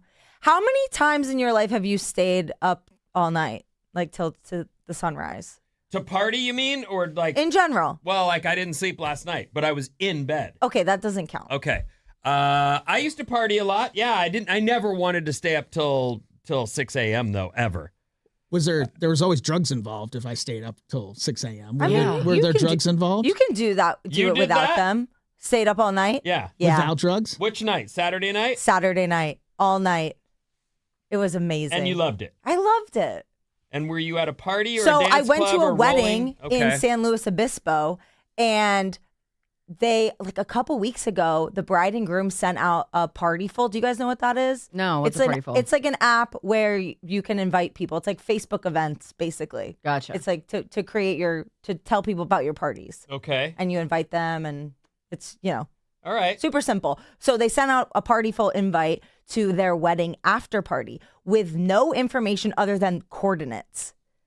And my friends and I looked it up and we're like, literally, if you go on Google Maps and you look at the satellite view of the coordinates they sent, there's nothing. It's just like grass, woods, literally nothing. So they put a generator out in the middle of nowhere and had a party. They found an Airbnb in truly the middle of nowhere so that they could play music as loudly as they wanted all night long. It took us 30 minutes to get there, driving through the middle of nothing. Our Uber driver spoke absolutely no you took English. An Uber? Yeah, because we missed the shuttle. And it was so far away waiting for the shuttle to come back. I was like, no, I got to get to this party right now. I cannot wait. So yeah, we took an Uber and it was a 25-minute drive and then a 10-minute drive up just a hill. And we got to the top and it was a huge barn that had been converted into an Airbnb. So there were tons of rooms. There was a gorgeous kitchen and the living space. They had the barn doors on either side totally open and they had a completely professional DJ setup. A lot of these friends, they live in New York and a lot of them are DJs and up and coming DJs and stuff like that. And it was amazing. It went all night. It went all night. It was so fun. Was your fiance with you? No, he was at another wedding. Oh my God, you guys. Yeah. The busyness. Does he Yeah. like to party like you do? Yeah. I feel like you're on this grind though to fit it all in before the wedding or something, which doesn't make sense. Do you feel like, I know you have strong ideas about things. Do you feel like once you're married, you need to knock that off? No. Oh, I don't okay. feel like it has to do with being married, but definitely, obviously, once I'm a mom, I'm not going to be able to stay up all night and then the next Right. morning be a productive mom. So you're fitting it all in. And also, I like to take the opportunities as they arise. All right. Are you going to be the mom, though, that like brings the baby everywhere? I don't know. Actually, it's funny you say that because at Beta Breakers, I have a friend of a friend who they are the only people I know in the city who have a kid. And now she's like 3. But the first time I ever met her was at a New Year's Eve party, their baby. So they bring her to everything. It stresses me out. Like baseball games, football games. I don't want to be stressed out about worrying where my kid is. I feel like it's a balance because you also, the more things you show to your kid, the cooler they'll be, right? I get both. I guess there's a time and a place for everything, but also mommy needs some mommy time. I know. My I don't mommy know. Self. I'm just going to follow my gut. That's a good plan. This Alice Report is brought to you by Bob's Movie Club. You just heard from Bob. She's the party people. 6 a.m. Thursday. Join us for Bob's Movie Club. This time around, the movie is Ferris Bueller's Day Off. Get yourself caught up on Paramount Plus and join us Thursday morning, 6 a.m., and be ready to let us know what you think of Ferris Bueller's Day Off on Bob's Movie Club. I got to get that in. What movie is this at this point? How many have we done? I have no idea. 20? That sounds right. What's been everyone's favorite and worst? I think we all gave 5 stars to The Social Network. Okay. Social Network was good. I ended up liking, and I didn't expect to, I liked The Notebook. I was surprised by that. Project Hail Mary was another one. Yeah. Oh, winner. yeah. Mhm. I read the book and I cried. It was so good. Today is National Paper Airplane Day and also Blueberry Cheesecake Day. So now Thank God we know. Mm-hmm. You know what? There was some drizzle on my drive in this morning on my commute from the South Bay, but we are blue skies and sunshine and 70, so looking good out there today. The Knicks won and get to sit down. They'll be repping the Eastern Conference in the NBA Finals. The Western Conference continues tonight, 5:30. That series is tied. San Antonio at Oklahoma City, again at 5:30. Also the Giants play a home game tonight at 6:45 versus the Diamondbacks. Go Giants. The sports guys have been really depressed about the Giants. Yeah, well, they lost yesterday, but they're not. The other two teams in our conference are unbelievable. Like, they spent all the money and have really good teams. That is the downside of baseball. There was a ferry crash, and they're investigating it now over the weekend. Apparently, it hit the dock too hard, blew out the windows, and so they're looking into it. It looks scary. I posted a video of it on my Instagram. Oh, you did? Yeah. Yeah, that is scary. I mean, you're over the water. Anyway, so they're looking into that. I'll give you more when I get more. This is funny. Target is rolling out a fleet of reimagined shopping carts nationwide. The all-new plastic carts have smoother maneuverability and ergonomic handles, increased basket space, and larger cup holders. I just wanted the ones that you were offering before to actually roll. I didn't really need like a better cup holder and ergonomic handles, but okay. Do they have an alarm that if you don't put it back where it belongs, it goes off? Like if Maddie. you leave it in a parking space like an animal, that it Are you tells one of those you? people? He's one of those people. Me too. It's 5 feet You're away. one of those people too? Put the card away. I would like you to put your card away. Be I a just decent have- human being. I just avoid using a cart. I'll just take the basket. Yeah. And then my arms will hurt so bad by the end. Well, I went to Target yesterday, and every single basket, there was only one in there, and they were filthy and like gross. They've been working on these carts for 6 years, and they'll start showing up at your local Target any minute now. They want you to spend as much time as possible in the store. A woman on TikTok can't figure out who a tip would go to for a completely self-service froyo shop. So the tipping culture is hard. I realize growing up that I guess my dad might have been the guy who was supposed to have told me when you tip and when you don't. Like, I never really, you see the guys who know when to slip some money to somebody. I never knew that. I also had never had money, but it is one of those things where you sort of, you learn over time, okay, we tip this amount for the food the service we got at a restaurant. Do I tip the doorman? I don't know. I'm not sure. But in this case, it's a self-serve froyo shop. The woman on TikTok is named Nira? Sure. You don't know. I don't know everyone on TikTok. You're one of the most popular people on TikTok. I'm not. You don't get together? She went to a frozen yogurt place, and it was entirely self-service from start to finish, which I've seen those, except they're not self-service. The people are filling all the junk things that you put on top. The toppings. Yes, that's what I was looking for. She grabbed her own cup. She filled it herself. She did her own toppings. She waited in line. She paid at the kiosk using Apple Pay and can't believe someone asked her to tip. For the record, I believe the tip is for the person that's keeping all those toppings filled in for you. I don't think you have to, but that's what I think she's missing, is that someone filled all that stuff up. You have to be careful nowadays. I was out with a friend recently for dinner, and the check came by, and I was like, ooh, good. It's one of those receipts where it tells you 20% is this amount and 25% is this amount. I was like, I love it when they do that, so I don't have to do any math, because that's embarrassing when I can't do it. And she said, you have to be careful with those, because quite often, and she did the math, and she was right. The math was wrong.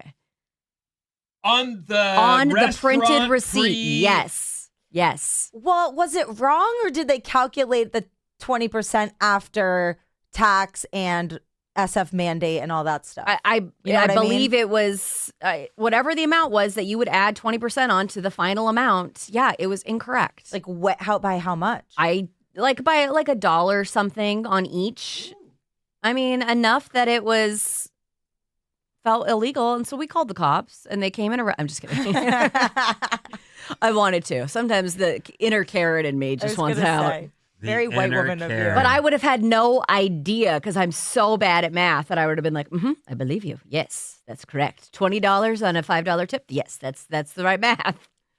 I use a little chat GPT in here for stories now. I'm sort of trying to have it help me summarize certain things that are cumbersome. Smart. And it's very helpful, but I have never done this, and it's interesting that this is the next thing as young people are using ChatGPT with their own pictures to generate a vision of what they could look like with surgery. Why are you nodding yes? You've done this? I use ChatGPT for everything. And you've put your picture I in have there asked and it, what should I do to look my best? I put outfits in it. It gave me what to wear for Bottle Rock. It told me, nope, that cuts you off of the wrong spot. Absolutely. I've been using it for dating advice recently. Do I have room to be mad at this? I use it for everything. It's going to be my downfall. You picked out your outfit for Bottle Rock. On Saturday when I saw you? Yep. Or you? Yep. And that was, ChatGPT said, that's the one. Well, that just proves that AI sucks because it told her to wear heels to a music festival. It actually didn't say the heels. It was what dress. Oh. I had a skirt. I had 2 skirt options, and it said that the dress was the most thinning, and the skirt that I had kind of cut me off at the wrong spot and made me look thicker. And I was like, "Thank you so much, ChatGPT." I ask it often if I see, a skincare product that someone's like, "This is amazing." I'll take a screenshot and I say, "Is this any good?" And they'll be like, "Not really worth all the hype." I use it for absolutely everything. A guy that I used to date moved back into town and he didn't tell me. And I said, ChatGPT, am I allowed to be offended that he didn't tell me that he's back in town? ChatGPT said, you know what I'm trying to say, said, yeah, you have a little bit of room, but you can't get real upset about it. He's not your boyfriend. Should you be upset? Were you upset? I was a little annoyed that you moved back 3 months ago and didn't tell me that you moved back. Yeah, I was annoyed. When did you break up? Years ago. He's the last guy that I dated. And he just didn't tell me, I've been back. And he was reaching out to me. I would have thought, hey, I am moving back as opposed to I've been here for 3 months. Was he with somebody? Maybe he just didn't want to reach out when he was... No, he's obviously still in love with me and pining for me. Well, he would have reached out to you the minute he got back if he was in love with you. Exactly. That was my point. Yeah. Oh. I would say he's just not that into you. Yeah, that's what ChatGPT told me. And did you listen? Or are you still going to try to meet the guy? Oh, no. Mason.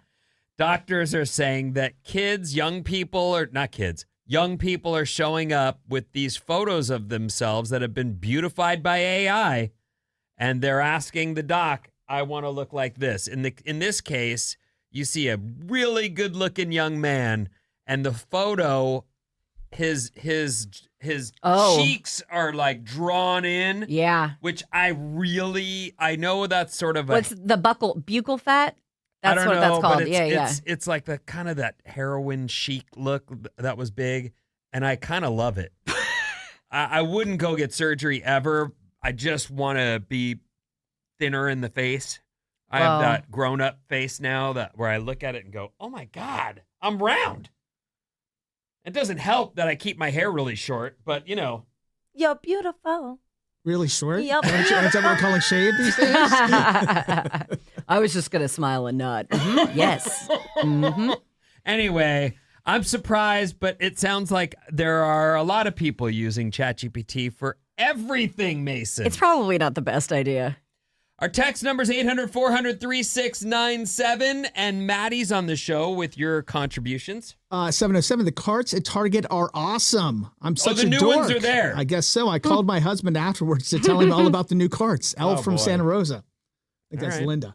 Let's see here. 415, Maddie was thinking of you during a cart return. Is the return enough, or do you also require proper stacking? Proper stacking. If you're going to put it back in there, push it in all the way. Don't leave that for some older lady maybe can't do it. You need to do it. There you go. Let's see here. I'm not going to fight you on this. Go ahead. 310, Vinny broke all his pencils. Now the rainforest is disappearing. Thanks, boomer. You know what? First of all, I'm not a boomer. I'm Gen X. But secondly, that is what we used to do. You don't... Pencil fights, yeah. I mean, it's funny because Bob's like, I have no idea. And paper football. Yes, paper football. No? That No, I yes. know. What about Okay. gleeking? You want to see me gleek? No, I do not Get want to. right in here and take Ew. a look. Come on, Wait, what's Blink gleeking? at the camera. Oh, God. Hold on, Let me yeah. see if I can. I haven't my done God. this in I forever. regret saying that. Let's see if he can do it. No. Oh. I'll work on it, and I'll get you a shot right at the camera. I could never do it. And The all little the stick sixth comes grade out. boys used to do it, and they wouldn't brush their teeth, and that it was was Vinnie. stinky. Well, the best part is that's actually how everyone learned about gleeking was, you don't know what that is? No. Come here, take a look. And then you get your face in there, and they just, You spit on them. It's how do you even explain it? It's like a it's spit. like a gland that you're touching with your tongue, and then you flick it out. So it's from underneath your tongue, and it's like a very smooth little line I'm too dry. of spit. Oh, I did it! Yeah. Did you see that? You better clean that up. It's all right. Nobody's using the studio afterwards, are they? God. What else you got? 310. Does Bob think she invented partying all night? No, I don't think No, she- she doesn't. Definitely but not. She's fitting it all in, everyone, and she's keeping the hope alive. 415. Oh no, Bob, you will definitely stay up all night when you're a mom. It just won't be as fun. That's fair. That's fair. 408. We are so excited about the movie choice this week. Ferris Bueller's Day Off is one of our all-time favorites. My son is named Cameron, mostly because of our love for the character in the movie. Can't wait for the movie review. Cam. Yay! Cameron. That's a weird character to name your kid after. It's a good name, though. Solid name choice. Cameron. What's coming up in the trash, Mason? We're going to talk about Taylor Swift and Travis Kelce. Duh.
Alice at 97.3.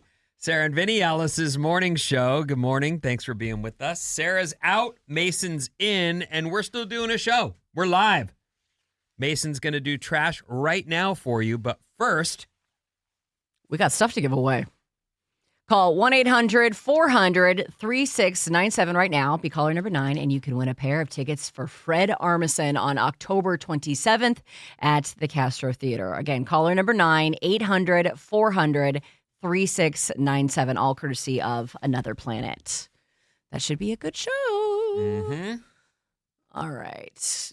Let's do some Taylor Swift, Travis Kelce news, shall we? Because they were apparently at the Knicks-Cavs front row. The Knicks games have been the Knicks games have been pretty star-studded. I saw Timothy Chalamet and Ben Stiller's been seen in the crowd. There's a lot. It's New York City. That's on my bucket list now. I want to go see celebrities and I guess watch basketball too. Mostly the celebrities. But apparently people were not calling her by her name. The announcers, they refused to say her name. They said Travis Kelce's girlfriend. They did. The whole time they kept saying his fiance or his girlfriend. And I don't know why they didn't want to say her name, but they just didn't do it. Is okay. Which is funny, I guess, because, I mean, especially when she was at his games, kind of overshadowing him. I mean, I get it. But most of the time, women, quite often, they'll be like, George Clooney's wife. They won't give the woman the name. So it's a little bit of a derogatory, a little bit of a dig. Well, Travis was great. They walk in and like he just points at Taylor and does this, raises his hands like, come on, everybody, yell for her, yell for her. He's sweet. They're in love. Well, he knows who she is. And I'm surprised that the TV people weren't like, say the name. She's the biggest star in the world. Say the GD name. The graphic was there. They had it on the graphic, but they just kept. I think they did it for spite. Yeah, I don't know. Weird. Well, I saw another cute video that they were walking out and there was like, a crowd of people and there was a kid and he was walking past and she grabbed him by his very large, broad shoulders, muscular shoulders, and physically turned him to make sure that he gave attention to the kid, which was pretty cute. And she was great. She stopped with all the fans and took pictures. And yeah, she gets it. They're good people. Like there's some celebrities that don't. There was some footage of what's his name, Australian. It was Hugh Jackman. No, Hemsworth? Chris Hemsworth? No, older Gladiator. Oh, Russell Crowe. Russell Crowe. There was some footage of him recently. I swear I'm blanking on just regular words. Crocodile Dundee? I'm going to have Alzheimer's. Anyway, there was something on TMZ that said that he blew up at the paparazzi of trying to tell people. I think he was just giving some boundaries on, giving autographs because I know those guys can get kind of aggressive, but there's a lot of celebrities that don't play the game, and he's notoriously grumpy. He's grumpy, which there's both sides. You got to play it. This is for you. It's like if you do an interview with someone and they're not really, I don't know, I don't watch TV. I don't do that. I don't know. I'm promoting you. I'm doing my job and you need to do yours. So I like the fact that they both understand that, without their fans, they wouldn't be anything either.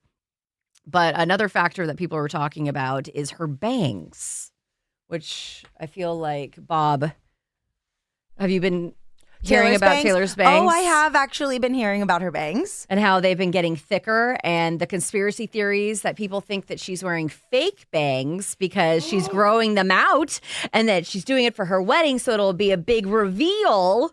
Yes, I've heard that. I think it's plausible.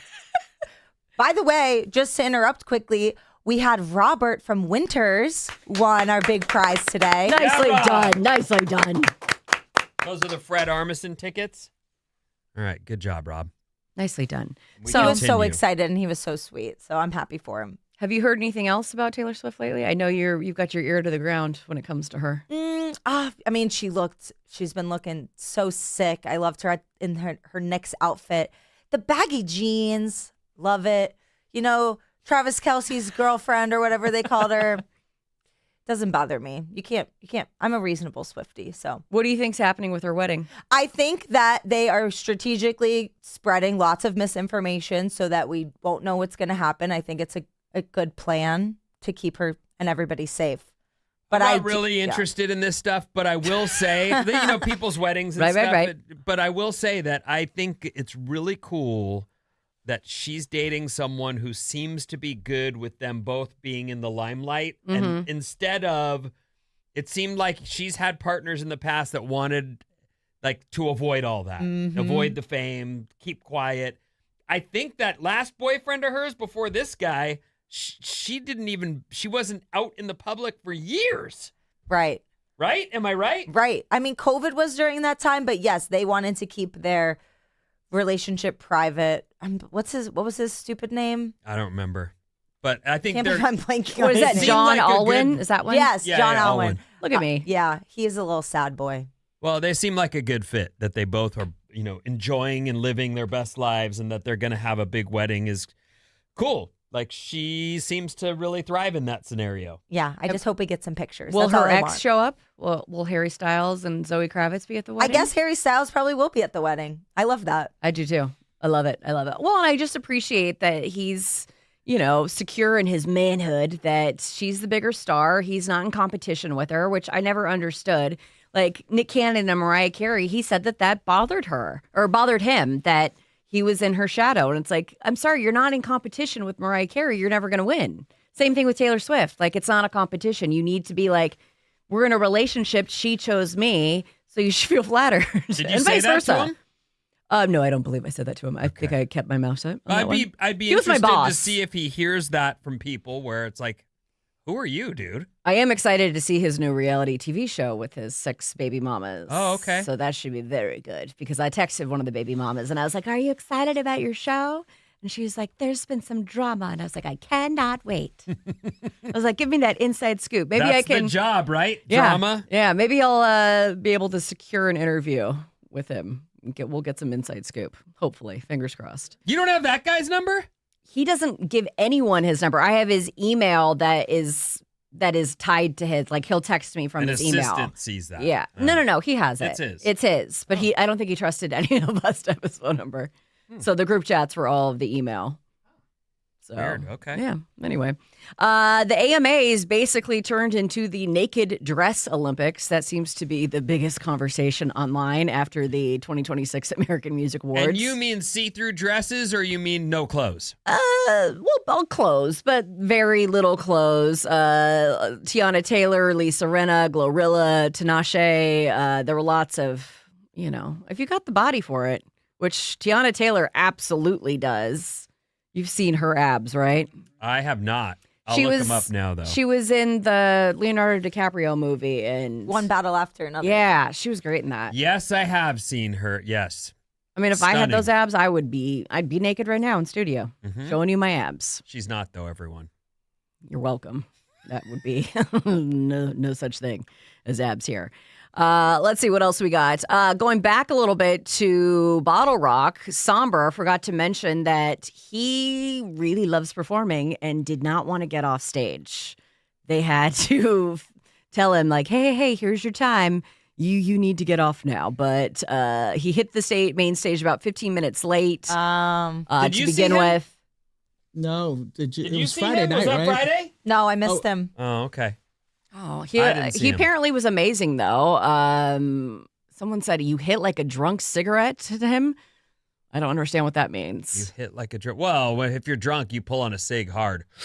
Okay, so I think that's a compliment then. Oh, yeah, it's a compliment. Oh, Okay. yeah. He's so God. What is he like 6'4"? I mean, he loves to put on a show. So good for him. Good for him. I'm Well, sad that I missed it. He's a young guy, and he's hit, like, he's got a hit. He's hot. red hot. Good for him. He kind of looks like one of the kids from Stranger Things a little bit. He does. Like I kind of see Mike. it, right? He looks like yeah, Mike. Yeah. They could be related, and I'd be like, okay, I believe that. Let's see, what else do we got? What did I do with it? Oh, have you heard about Pope Leo? He's a little bit concerned about Pope Leo AI. of the Vatican. Yeah, that Pope Okay. Leo. All right. Not the one from 7-Eleven down the street. He's issued an AI manifesto warning that opaque algorithms controlled by a few companies can bring new forms of dehumanization. I don't quite know what that means. I want to be super comfortable and confident that AI is not going to undermine us in the end. I don't necessarily believe there's some kind of computer takeover in our future, but when you see jobs going away, that's enough of a takeover that I'm not real stoked on it. And yet, I put a story into ChatGPT to have it summarize and give me a really comprehensive rundown, and it did it really well. I saw some ads that were for, I think, law firms. They were trying to say, hey, you've got all these depositions. We're going to show you the holes in their argument, which exact legal law to use. And I was like, oh, because I think that's a lot of what paralegals and... yes, that's going away. Have you been seeing They're it? going to Yeah. be using AI for so much stuff that those early or beginner jobs in law, like right out of school, Right. they're not The busy work. They won't be there. They will not be there. I feel an amount of guilt a little bit, especially as someone in the arts that, of using AI. Like I've been using it sometimes for cover photos for a video, things that a lot of times you hire a graphic designer to use, but they're expensive. I mean, you want to use small businesses and you want to support people doing their jobs. You don't want to put anyone out of work, and yet I wouldn't be able to afford them to begin with or use them. And it's this tough line of putting people out of work. The show, The Comeback, the Lisa Kudrow show, really it was the last season of it, and the last episode was amazing. But the whole plot point through that season is she gets on a sitcom and they're using AI for writing. And it pisses everybody off, but it actually writes some good stuff, and they're like, yeah, I mean, If it's good, how do you not use it, right? They did that for a Hacks episode too, where it was for jokes, writing jokes. Yeah. Oh, was that the same thing? No. But it's totally different. I mean, same kind of thing. All right. But it's handled super well. If you've ever watched that show, watch the last season. It's so good. I've never watched one. Do I need to start from the very beginning? You should. Okay. All righty. Let's see. What else do we got? Dun, dun, dun, dun. Oh, let's talk about Summer House. Okay. Bob, you know I love Summer House. Was the reunion last night? The part one? No, Or is that's it today? tonight. Okay, I was going to say, what is there to talk about? I haven't even seen it yet. Well, she is officially, Sierra Miller has declared that she is for sure done with her ex-best friend forever, her Amanda Batula, after the heated reunion. She is done. There is no chance of reconciliation. And the reunion airs tonight. Part one. So no one's seen it yet, No. but we know that it was Are there any everything you'd expect, which is, drama. They didn't seem apologetic at all from the little clips that I've seen. Do you know if there's any watch parties going around? Because I would go to one Around here? Yeah. I don't know. I'm sure there is. I love that when they do reality TV show watch parties at the bar. 800-400-3697 if you're throwing a watch party. Yeah, let me check Bay Area Bravo girl on Instagram. See if she knows. Smart, what's up. smart. I also saw that Amanda Batula and West are headed to Rome on a romantic little trip. So They're this- still at least pretending that they're dating. Yeah. They You don't can't break believe it? up. You don't believe it? I mean, he's never had a real girlfriend before. He dates everyone for a couple months and then he moves on to someone else. That's a pretty modern. He's a sloot. That's a modern man. Sounds like. Ugh. Well, it's that is the common complaint I hear from women who are trying to date. Right. These guys just don't want to hang out. And if you ask them for anything, they go, "Oh, I'm sorry." Yeah. So if Sierra couldn't change him, it surprises me that, Amanda would. But they're at least trying. Well, but I do love that Sierra was also saying, you know what, I'm ready to put this behind me. Because people don't understand quite often, especially, like people like myself who bring stuff up like this in the gossip news, the trash. But she's being asked questions, and so she's responding. It's not like she's going up to people saying, and here's how I think about this and this and this. So I think it was good that she actually said, you know what, I'm ready to move on. Like, let's move past this because, it's beating a dead horse at some point. Did you guys watch the Kevin Hart roast on Netflix? I didn't. There were lots. I didn't watch it either, but I've seen plenty of clips online about it. And what's that face, Bob? No, same. I didn't watch it either. Well, it's funny because I've heard from that roast that this was the roast that ended all future roasts. Like In a bad way. Yeah, in a bad way. Like it's so played out now that it's no longer gonna be a thing they can do. I don't know. Maybe that's wrong. I've never watched any of them. Well, there were some racist jokes. There were some jokes that people think crossed the line. There was a George Floyd joke that is being attributed to Kevin Hart, but Tony Hinchcliffe was the one who made it. And Kevin Hart has been saying that he's in his corner about that, but he's not the one who made the joke. Isn't that the point of the roasts, though, to make jokes that are over the line? Isn't that the whole thing? I think so. This joke was pretty over the line, though. Like, I don't understand where the line No, I is. saw the joke. I saw the Okay. joke, and I don't think we can even tell it. No, and it wasn't. There's over the line that's really like so funny. You're like, okay, it wasn't even that funny. But here's the thing about over the line comedy, and I didn't see this joke that we're talking about, but I have seen a lot of commentary about the sexist jokes and how when everyone was quote roasting Chelsea Handler, it was like so basic sexist. I didn't even see that much of that either, but just the discussion around it. And it's like you can go over the line to make jokes unless it's something that is personally offending you. I don't really understand the comedy line about what's okay to make jokes about and what's not. It's a hard one. I don't know what the answer is. Certainly not. Billie Eilish. I'm sorry, I just had a stroke. Pardon me. So sorry. Billy Idol closed out the American Music Awards. You're like, you were going Billie Eilish. I was like, I really did too. That was a stroke. Billy Idol. Got it. Billy Idol closed out the American Music Awards and brought the house down with a performance of Dancing with Myself.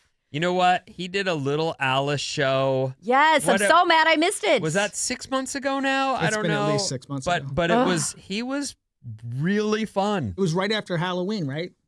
He was just super fun. I mean, they did it acoustic, so it was definitely not the rockin' version that we're used to of the songs, of his hit songs. But he was great. He was fun. He was chatty. He took pictures. I think was he charming? He was great. Don't you agree or no? You didn't like him. I wasn't there. Oh, it was delightful. Oh, you weren't? No. It was so fun. It was fun, It right? was a really special time. Yeah, he was good. Because I missed it, I went through a little Billy Idol phase and I was just Googling all of his music and stuff. What are you looking at me like? I'm just enjoying this conversation. Okay. You're looking at me like I'm a creeper. No, go on. I just was doing a deep dive and I was like, Billy Idol hot.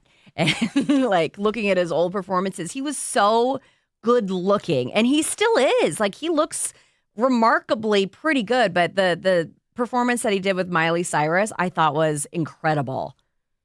Oh, was that last night? Is that what you're saying? No. This was like before. This was at like the I don't MTV remember that. Music Awards when MTV Music Awards were still a thing. And I mean, she killed it. She just does an amazing job with duets in general. But they both had just the perfect energy and the lip snarl.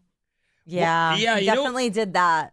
He's like that guy frozen in time because he made it huge with the bleached out spiky hair. Mm-hmm. And now he's 70 something and still has the bleached out. The same exact clothes, But the it same kind of exact works. hair. It totally works. I just think that for him to, like, I don't know, grow his hair out, go brown and have bangs, people would go, Right. Exactly. who the hell? Yeah. Who did that though? There's someone who did that who looks so crazy different now. I don't know, but I think that's why he's got his look and he's just held on to it for 50 years. Because some of those guys, I get it, it's the genre, but it's not looking good on you anymore. You're so thin, those clothes that are falling off your body and the long hair that you have dyed is aging you, and it's not a good look. It's Right. such an interesting, what you pointed out, Vinny, is so interesting. A lot of the rock stars are like that. I mean, even Ozzy, or they all stick with the same thing versus the famous pop stars and stuff of today. They're very into eras. Madonna absolutely was the start of that.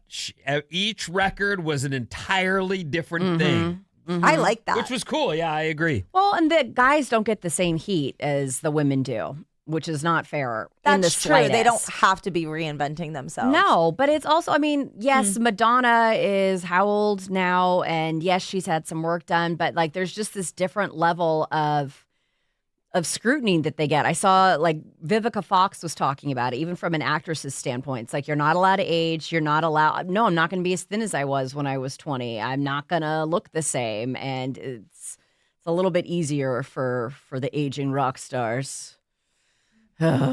Men. Oh, remember how Madonna's clothes got stolen at We're Coachella? the worst. What? Yeah. What happened? They never found them. Oh. Madonna, she performed with Sabrina Carpenter at Coachella. Oh, yeah. And yeah. apparently some of her costumes were on like a golf cart and got swiped. Yeah. They still haven't found I them. mean, if you're going to steal something, that's something to steal. right? But how could you sell it because it's known to be missing? Yeah. And how do you keep your mouth shut about it? I'd be telling everyone, you want to come over and see Madonna's bustier? I know you do. I know you do. Let's see what else we got. Oh my gosh. My vision is failing and I've been seeing things. You're just falling apart. I am falling here apart live on the today. air. I really am. But I just saw something that reminded me of a conversation that you and I had at Bottle Rock, Maddie. It said guitar solos, but I thought it said juggalos. Oh, yeah. So Maddie and I both want to go to a juggalo show if they ever come to town. ICP. They ever come to What's town. a juggalo? You don't know Insane what a juggalo Clown is? Posse. Oh. The guys with the full face makeup and everything. Will you wear makeup if we go? Absolutely. Got to. Oh my God, that's for a plot. That's for the plot, for sure. Anyway, Rolling Stone did a piece on America's great gifts to the world, and those would include Snoopy. Do we think that's a great gift? I like Snoopy, yeah. Okay. Mm-hmm. As one of like the main gifts given to the world? From America?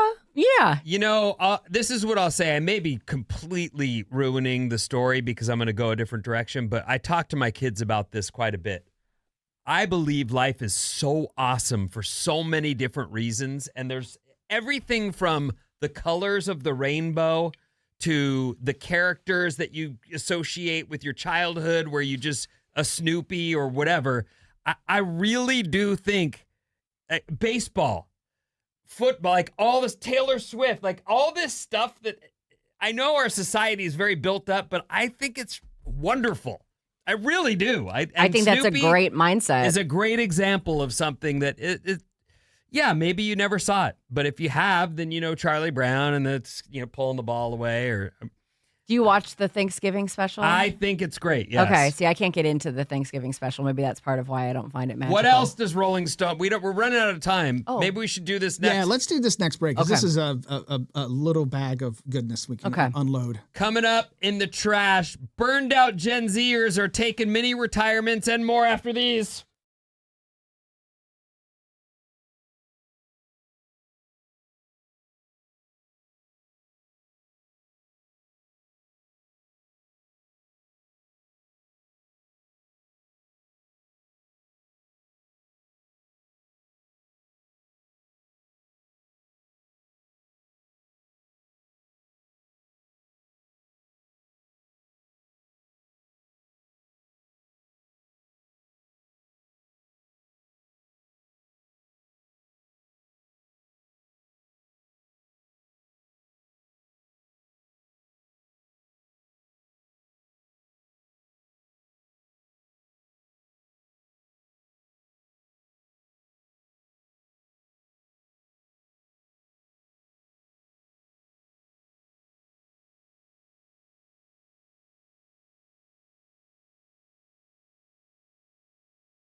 Alice at 97.3, Sarah and Vinnie. Alice's morning show. Sarah's out all week. Mason's in all week, so we'll be here doing live shows and hope you'll join us.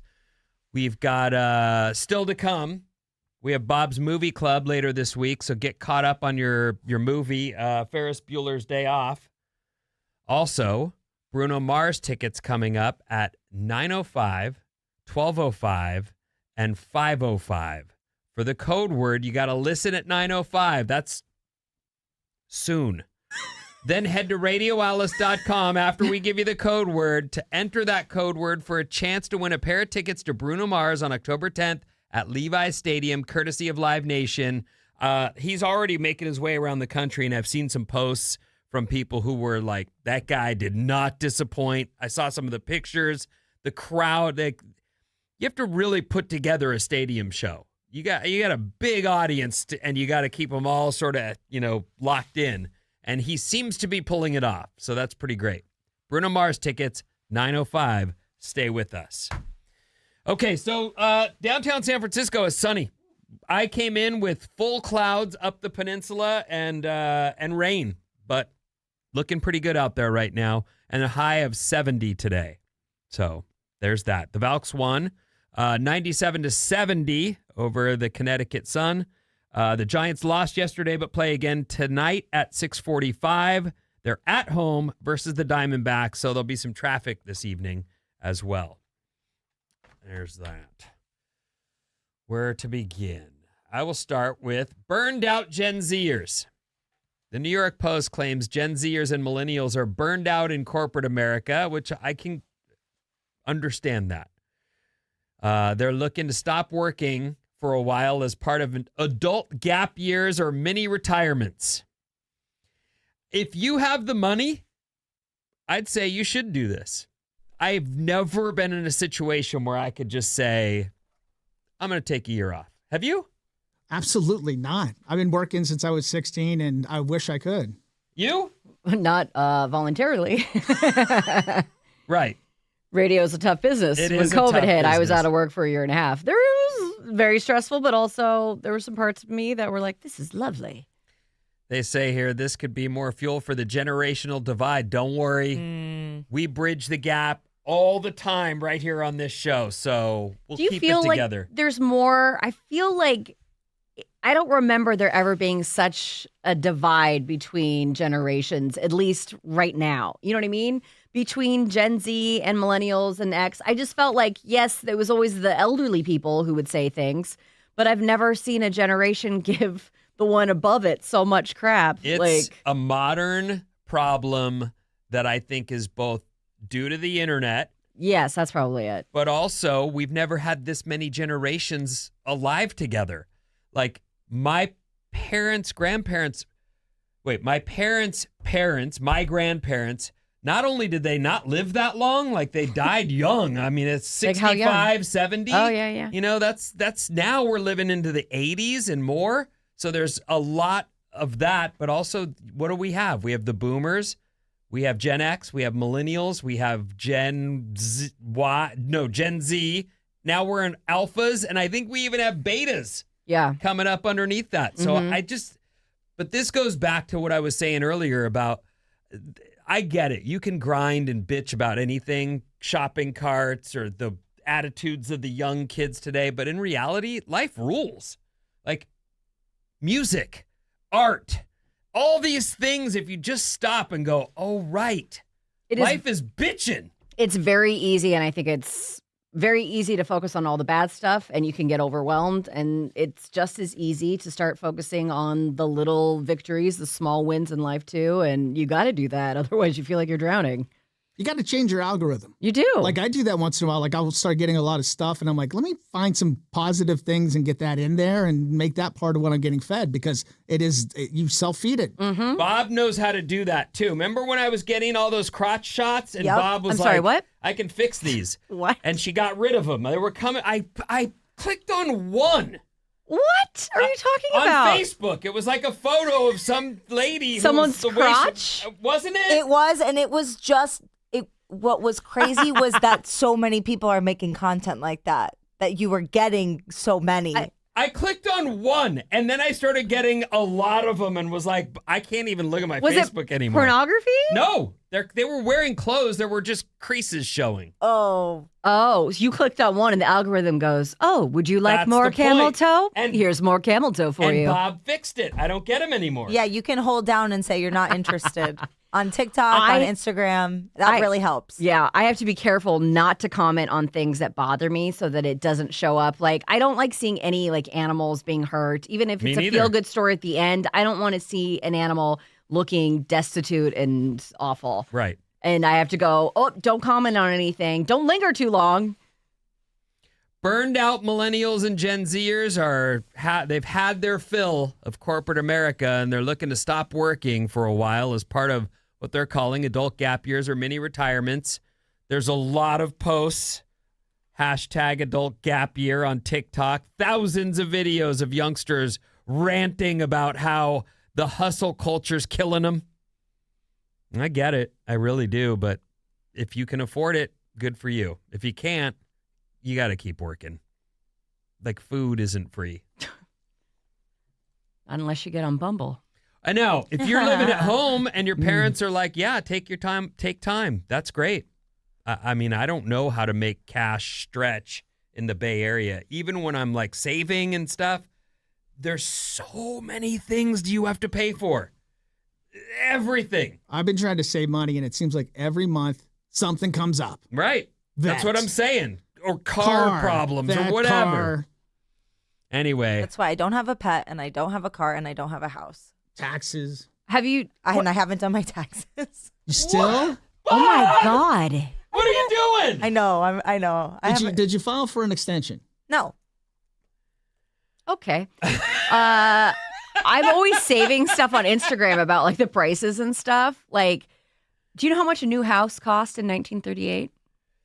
$12,000. Yeah, something like $5,000. $3,900. My And I was like, parents- oh my God. My parents' first house in Irvine, California. I was just a little boy. I don't remember any of this, but it was like $30,000. It was a brand new home.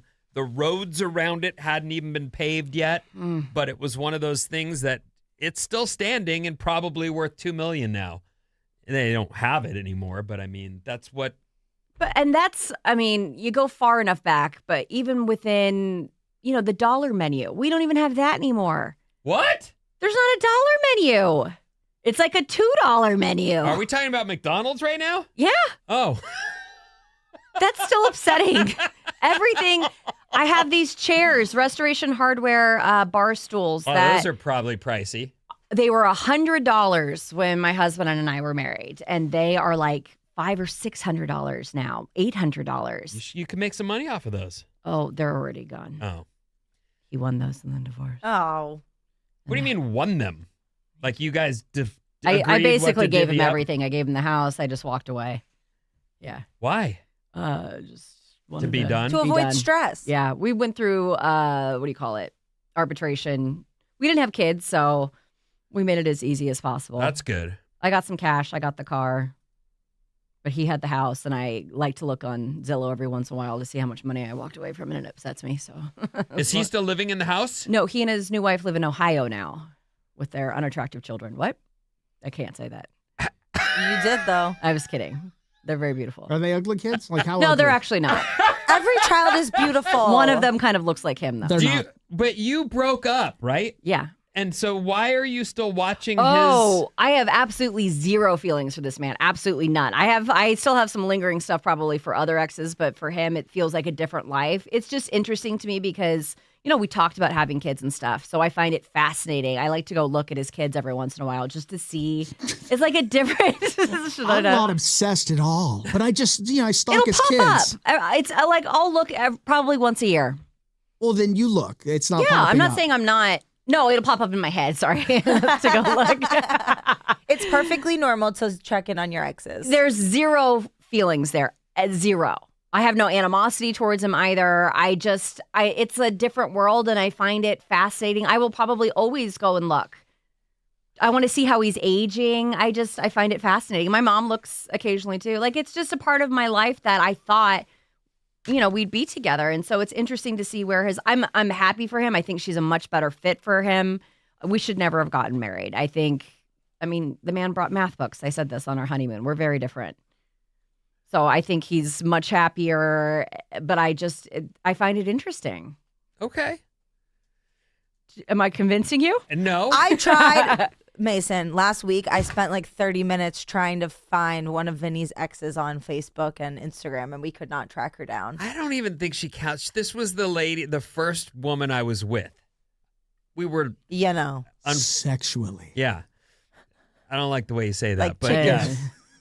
I love Anyway. looking at maybe it's because my memory is so bad and because I've moved around so much as like a kid and everything too. I look up girls that bullied me in 6th grade. Oh, You do? Oh, I look up everybody. You know what's weird is I absolutely have the opposite reaction to a thought in my head. I might think of someone and go, I wonder what, but I will not look them up. Yeah, it's probably not real healthy that I do that. I'm connected with most of my exes on social media. You are? Yeah, I'm not I always left on good terms, for the most part. With your wrecking ball lifestyle, you Yeah. left on good terms? Well, the girls I actually dated, which are a handful, the rest of them were just, folks I went out Stick with and once or move. twice. Yeah. Right. I'm sorry, what did you say? Stick and move. I've never heard that Don't before. say it again. It's a football term. Don't worry. It's not. Charming. Go on. No, and it is kind of fun to see if you're winning life, Yeah. If your life is better than their life. Yeah. Is that what you're up to? No, I like to see how people like age, and I guess from that perspective, do they look awful or not? For people I dislike, I go, yeah. So if your ex-husband looked horrible, you'd be happy. You'd be like, oh, that's great. I'd be ambivalent with him, but for other people, Right into the wall. Good. Glad to see it. well, I kind of go, oh, I dodged a bullet on that one. Oh, all right. We could, yeah. None of my exes have kids yet, but you best believe when they do, I'm going to be looking. Of course. There's nothing weird about that. Thank The you. kid thing is weird. I don't know. It's because you think, oh, I almost had kids with him. So Right. there's a part of me that goes, oh, that could be my life. And it's funny because we talked about having 1, 2, maybe, and he's got 4, almost 5. So it's Almost stuff like that. To get like half a kid. Well, he knocked up a girl while we were separated. And so, yeah, Oh, that's a kid. then. that's a full child, Yeah. right? This is a full-blown child. What do they Half a say when kid. it's 2.5 children? They're like the average. I never got that. Yeah. Anyway, yeah. I just feel like that's one of those things that I don't want to do for my own purposes, the whole look back thing, but I'm sure it's fine. You're winning life. You should. It'll make you feel good once I in a don't while. want to feel good if someone's not doing well. Well, you know what, Vinny? They're definitely checking on you. How about that? You really believe that? 100%. 100%. And you're easily trackable without having to do much homework. Of course they are. He's got a little smirk on his face. Well, he I likes think the thought of I it. just think that's funny to think that. I have never thought people are looking me up. Oh, yeah. I Do bet. you think that? That people are Yes. looking me up? Yeah. No, I know they are. Remember Yep. I told you last week that one of my exes accidentally liked one of my photos recently because he was and it clearly showed stalking up me. on your list. That Yes. would make me giddy. I was like, Giddy. aw, it's okay. I have people look at me on LinkedIn. I go, ugh. I have an ex blocked on every platform, but he messaged me on LinkedIn, and there was a part of satisfaction that I was like, no. 800-400-3697 is our text number. I'm sorry we got off track with that, but I really did enjoy it. I'm That not was fun. sorry. I'm not. You know what? I'm not sorry either. Maddie reads your texts. 650. Thanks. Thanks a lot. Now my son is asking what a camel toe is. Oh, well, I why mean, did I you do didn't that? say that. Mason. Mason. Who? What? I don't know. I'm not familiar with her work. She's on the mic. 510. Gen Z hates millennials all the time. They are the new boomers. However, no one mentions Gen X at all. That's yeah, right. we go unrecognized a lot. It's very strange. I think the quintessential Gen X movie is Reality Bites. Yeah. It's a good one. Not quintessential, though? It is pretty quintessential. Okay. Do you know that movie, No. Bob? I Maybe don't that know should be it. a part of your movie club. Maybe you should get immersed in the culture. I believe Eddie Vedder is in that. Is he? Yeah. A bunch of those guys Yeah. are. I Ben think. Stiller looks amazing in that movie. I don't remember it enough, but I do remember it being like a big movie of the time. Yeah. Are you making a note, Bob? Winona Ryder, I love her. Yep. It's a good movie. I've never even heard of this movie. Janine Garofalo. It's pretty good. Ethan Hawke? Yep, Dang. Yep. Mm-hmm. It's a good one. 650, I had a gap year. It was called losing my job. Signed Gen X. Yeah, no kidding. Same. Had a couple of those. It's not a good thing. It's not welcome, but go on. Boomers are referred to as the pig and the python because they are a demographic bulge, living and working longer than previous generations. That's from Stromboli in Vacaville, listening on Odyssey. That's actually a good point. And I actually sometimes feel sorry for boomers because, I mean, we're all going to hit that. Well, I when we think get what older. happened for a lot of boomers is that they were promised the American dream and bought the house and raised the kids and did the thing and then went through. They are, if you look it up, they are the generation that brought us the 50% divorce rate. That's them. So there's that sort of broken home thing that happened, but also they paid for the kids' college. They did all the stuff, and they find themselves on the back end going, I got to stay at work. I don't have the money piled up like I should have because they were doing all the things. What? No, boomers are the ones who bought their house at a reasonable price, and now it's worth $2 million. They have everything, and they ruined everything. No offense, boomers. Love you. This is both. This is a systemic problem, not personal. You think all of them are retiring with millions in a sold house? No, of course not, but Come to where I live. That is not the case. Believe me, a lot of them spent the money. Instead of getting 401ks, they spent money on school and sports cars. Let's see here. Huh. Where we go here? I guess it is Mason. expensive to live now, so that's fair. Yeah. Mason, you're great. Need to start listening to your show. All Yeah, right. you do. She's on right after this. And it's going to do double duty. You're doing this morning and later today. Mm-hmm. I'm a go-getter. What's coming up in the trash, Mace? I'm so glad you asked. We're going to finish our conversation. We were talking about America's greatest gifts to the world. Oh, cool. Which you're one of those gifts, Vinny. Oh, thank you so much.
Alice at 97.3, Sarah and Vinnie. Alice's morning show.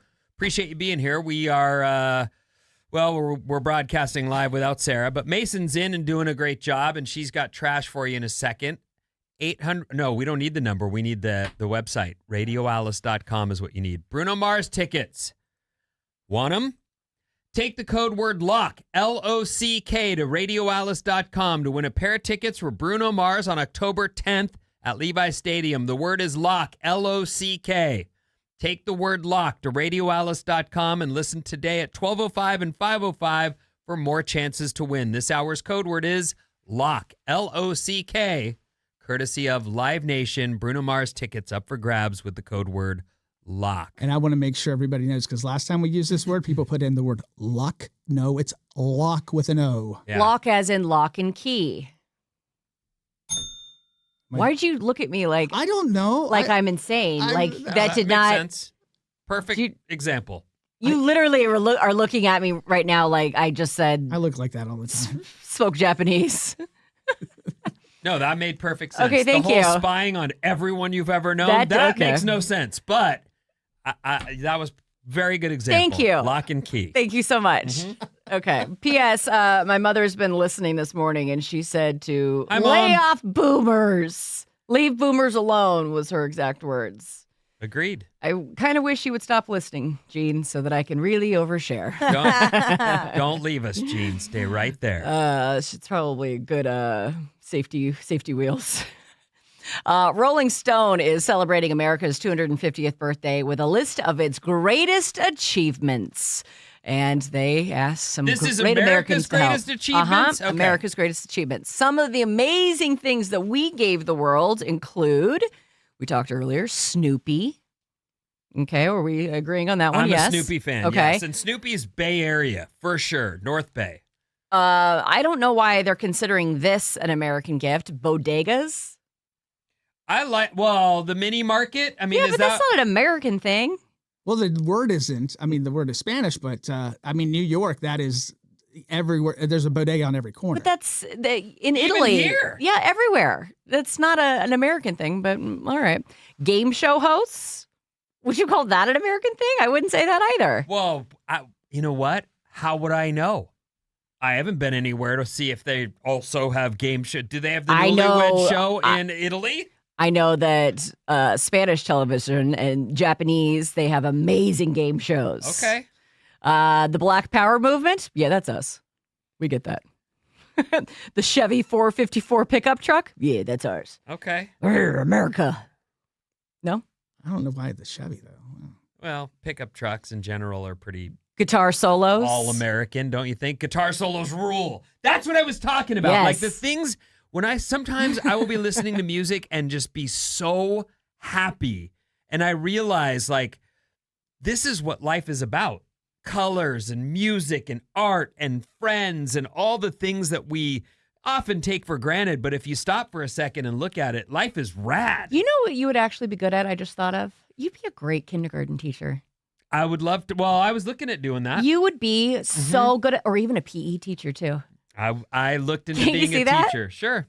You'd be so good at it. I mean, don't your know. enthusiasm, your joy. Why not like, history or English? Why are you sticking him in, where they stick the old jocks that they didn't make it to after college? I'm okay with it. I love teachers. I think that, like, Mr. Hammeris has no idea I just said his name on the radio, probably because he's dead. But if he were still alive, he still wouldn't know that some dude who was in his class, in his second grade class, still remembers his name and still remembers him having a great impact on me. Yeah, absolutely. Teachers rule. Do you guys remember your kindergarten teacher name? Mrs. Davis. Mrs. Travis. Mrs. Handler.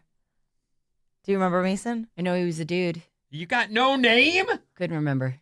I don't know. I don't know. I know I got in trouble in kindergarten because they were concerned about me. Weird, right? Because they were told to like draw your family, and I drew my cat, and I said that was my brother, and then they brought my parents in, and they're like, "Yeah, that's her brother." Wow. I don't remember. You were his ahead name. of your time because I pets was. are truly siblings nowadays. As a teacher, there is nothing better than You're a teacher. That's right. Yeah, You're a professor. for 15 years now. Yeah, but And it's I not have- the same thing. It is. Whoops, forgot about that. I have students they'll post something on LinkedIn, somebody I'd never thought about, forgot their name, and they're like, shout out to, me for being so awesome because I'm great at teaching. And it feels good. That rocks. It's still not the same There's thing a lot as, of like, a real teachers teacher. that are not good, and so the good ones stick out. Like quite often, I mean, I shouldn't make a sweeping generalization, but quite often, math teachers, science teachers, they are often good at those things and not necessarily good teachers. Which Understood. is- Not everybody can be a great teacher. No. I believe that. My mom was a great teacher, and I had her, even though she Oh, would never pick Gene. on me. I She wish would I avoid me. had you when I was a kid. What grade did she teach? She taught 6th grade, 7th grade, social studies. Those are big years. Yeah. Big years. Yep. I think teachers should make like $300,000 a year for what they do. It's such an important job. Mm-hmm. I'm into it. But professors aren't. They're not as important. I don't really. My professors were like, maybe because I didn't go to class.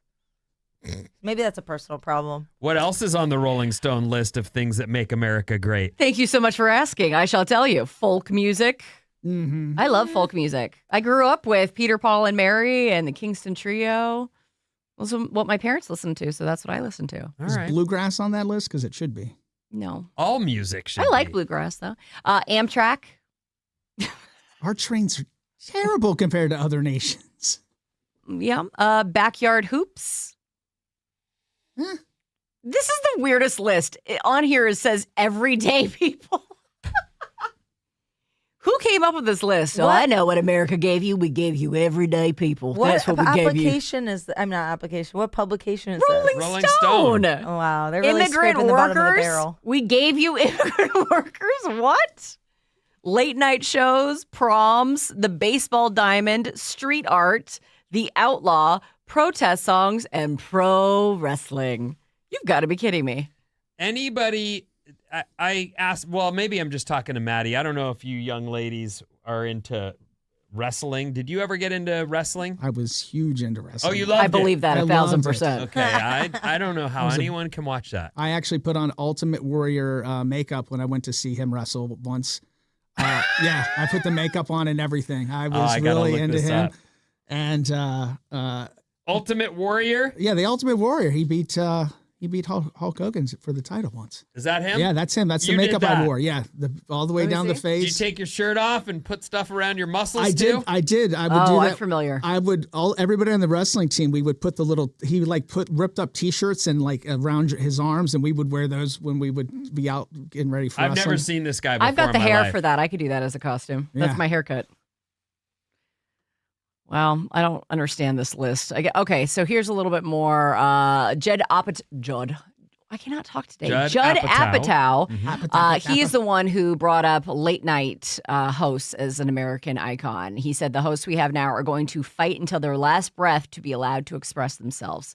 Okay, I get the thought process. I think maybe you need the whole, reasoning behind it.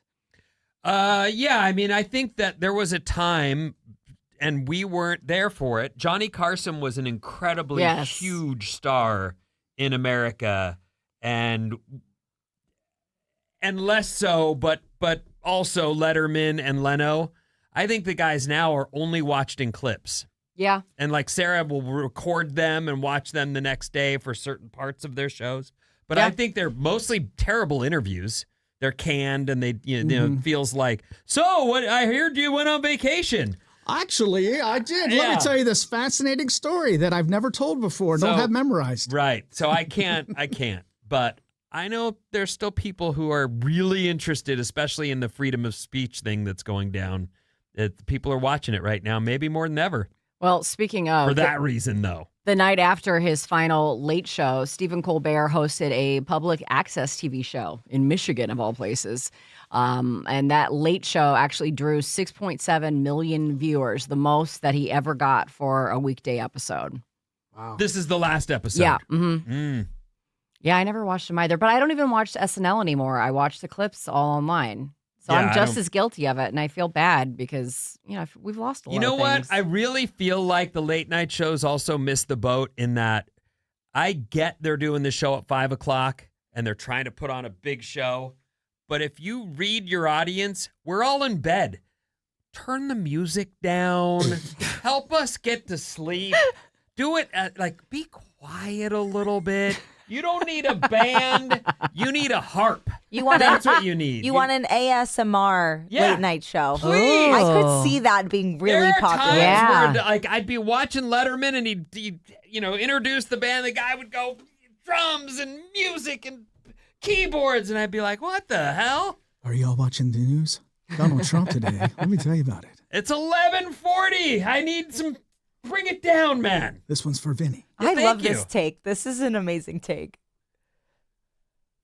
I have no words. All right. Margot Robbie had apparently extremely hairy armpits in Wuthering Heights, but they were never seen because the scene got cut. Is that a period piece, Wuthering Heights? Yes. Okay.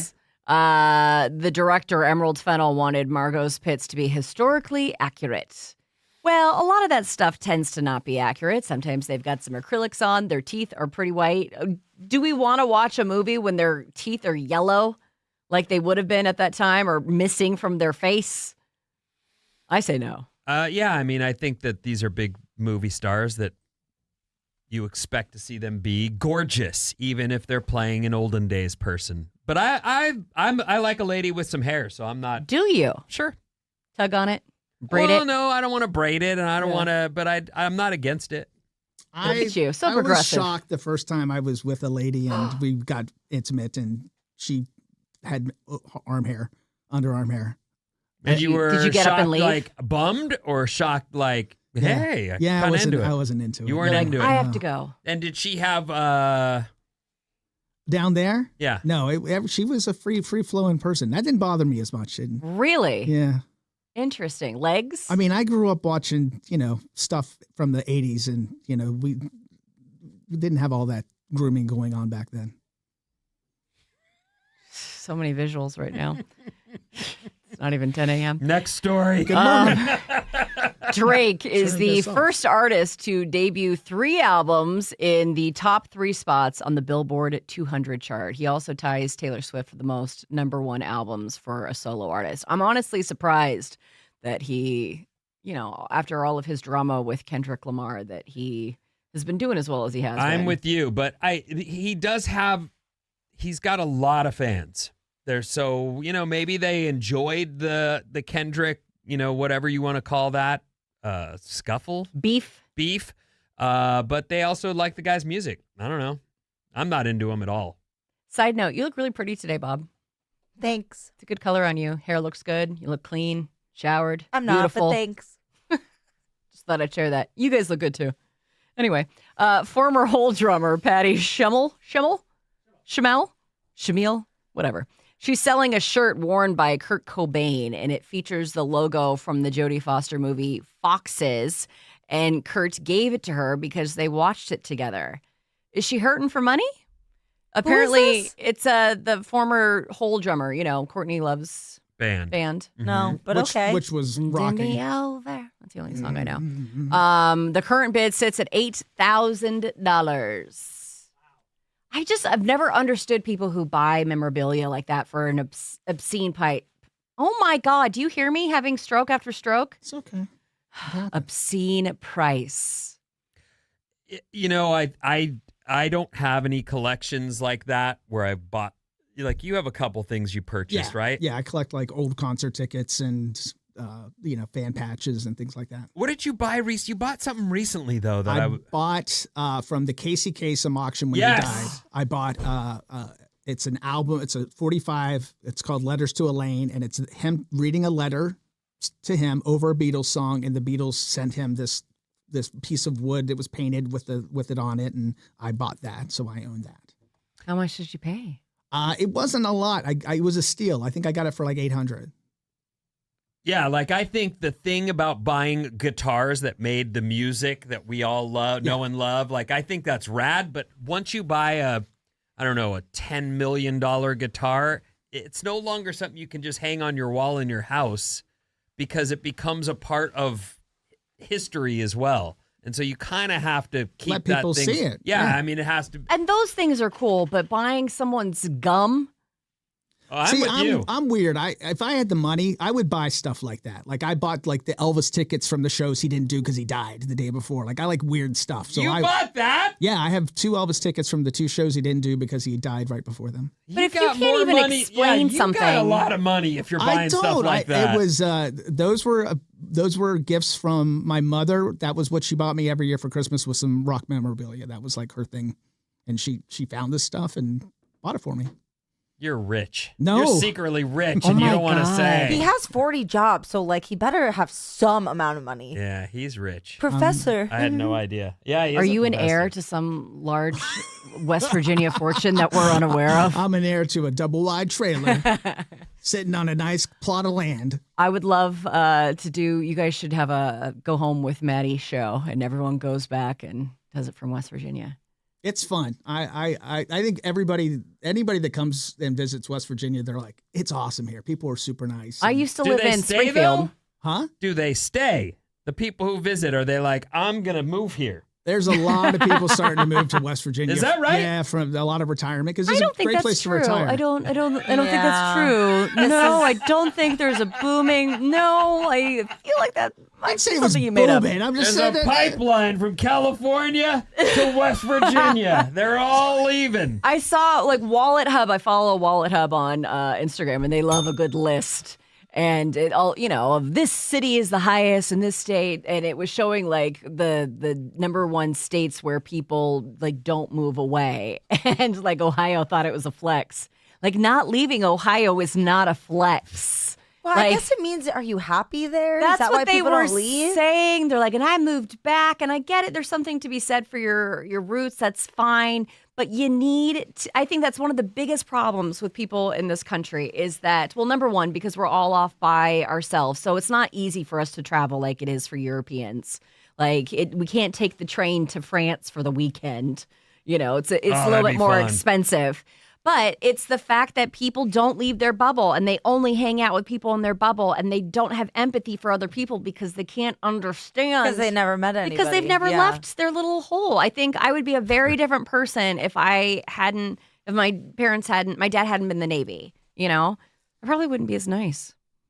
You didn't like moving around, though, did you? No, I did sometimes. Oh, I mean, okay. sometimes it was bad, when you go someplace where you're bullied and you cry every day. So that sucked. My parents did a good, kept me in my space my whole, I grew up in one place and knew everybody. And so that was pretty cool. But then I moved right after. I can see why young people are like, I don't want to leave school right now. I've got all my friends and everything is in place. I can see that being. I think it's important. You hated it. No, I didn't. Okay. Sometimes I did, sometimes I didn't. I don't think I'd be the person that I am today. I don't think I'd be working in radio if I didn't have the skill set to kind of be more of a chameleon and adaptable. But some tough times. My mother wanted me to not stay in West Virginia so bad. She would if I dated anybody, she wanted to put an end to it. She didn't want me knocking anybody up and That's getting good. stuck. And she was just very much like, you're getting out of here, to the point where I think I've told the story. I had a pen pal girlfriend that got a letter breaking up with her. And it From was your my mother? mom. My mom had wrote it. What? I didn't find out till years later when I saw this girl, and she's like, I never understood this letter. What happened there? And Why doesn't your mom have West Virginia pride like you do?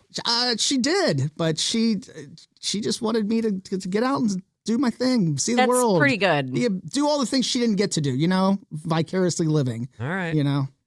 One of my favorite movies is The Wild, Wonderful, what's it called? Whites of West Virginia. West Virginia. It is one of the best documentaries I've ever seen in my entire life. I've never heard of it. It's insane. You got to see The Dancing Outlaw. That's where it began. I don't want to use the derogatory term. Please don't.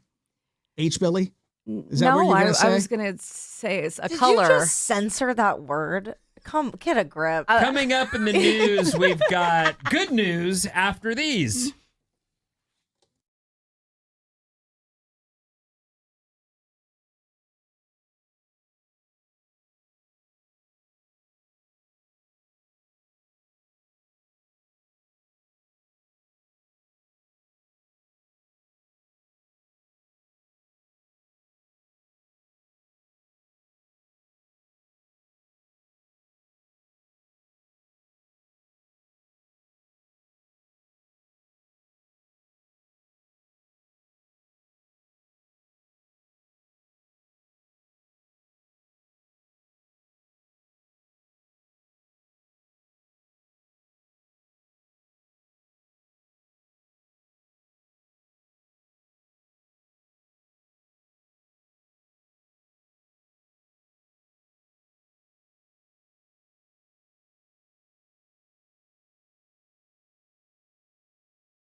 Alice 97.3, Sarah and Vinnie, Alice's morning show. That's a surprise, but welcome. Anyway, good morning. Thanks for being here with us. Sarah is out. Mason is in. We've got one more break here real quick, and then Mason will start her midday show. Double duty, kid. Good for you. Thank you so much. How do you respond to that? I'm giddy. Right. Okay, so I wanted to mention this. I did a post on my Instagram at Vin Hassan because I put most of these pictures on my stories and they've gone away since. And Bob said it's okay for me to make an actual post with it. I checked with her. I approved. I liked She it, and I approved. had Alice repost it. Oh, okay, good. I loved your post the other day of just the sidewalk. It was just chef's That was kiss. one of the things she wrote. I think That she was wrote bad. That was LOL, and I was like, what like, did I do wrong? What were you in front of, like a McDonald's or something? I don't It know. was I was just bad. It walking was down the bad. sidewalk. You do have a great smile, though, and you light up when you smile. So Yeah. Well, anyway, so I put up the post of Bottle Rock. Hopefully you see the photos we took together, or maybe it, inspires you to be there next year. It was a really fun, great event. And Maddie and I were just talking off air, and I was because I brought my kids, and there was a whole family thing going on there. But he was asking, like, did your kids light up when the band took the stage? The truth is, they lit up before the band took the stage. At Bottle Rock, there was this thing where you take your phone and you use their, I don't know how they got on it. They used my phone for it, though. And they got in queue to wait to be on the big screen up there. Oh, cool. I didn't know you could do that. So they had this big screen posting pictures from the crowd, and all you had to do was do whatever it told you to do. And they were like, Dad, can we do that? Yeah, That's here's my pretty phone. cool. I didn't know I they even love had it. that. So we're sitting there, and the phone's sitting there in front of them, and they're waiting for their chance, and then boom, it popped. There they are on the big screen, and they're like, oh my God! And I start laughing. I'm totally into it. Was it a picture of them, or was it their video live when they were It up? was video live. That's really, Wow. really smart. I love that. And so to me, that is like, talk about entertaining the crowd before the actual show starts. That was awesome. And they loved it. And so That would make your day as a kid. they were lit up before the band even it made took the my stage. day as Yeah. an adult. What are you talking about? Yep. So it was really cool. And again, if you didn't get to Bottle Rock this year, make a plan for next, because it was really fun. Really fun. And thanks to everyone who came out and said, hey, because you're why we do this. This Alice Report is brought to you by the Napa Valley Wine Train. All this week, head to radioalice.com and enter for your chance to win a pair of tickets to the Napa Valley Wine Train Gourmet Express lunch or dinner, your choice, courtesy of Napa Valley Wine Train. That sounds lovely. That does sound If you don't good. have any friends, I'll go with you if you win. FYI. Just, putting it out there. What are we on? We've got 2 dates planned for this week? Yes. Okay. And I've got a lunch date with a girl whose husband cheated on her with me. What? Did you know that he had a partner? No. So I told her. You couldn't see his wedding ring, or He didn't have one on. Oh. And so you're going to go to lunch with her. Uh-huh. Are you going to post all this stuff? Oh, I will. So 10 years ago, it was about probably more than 10 years ago at this point. I was like newly single, went out with this guy, really liked him, and Googled him afterwards and saw that he had a wife, found their not.com wedding page. And I contacted her and let her know. Because I do not. Yeah, because I don't like being lied to. And so I told her about it, and she didn't. They're divorced.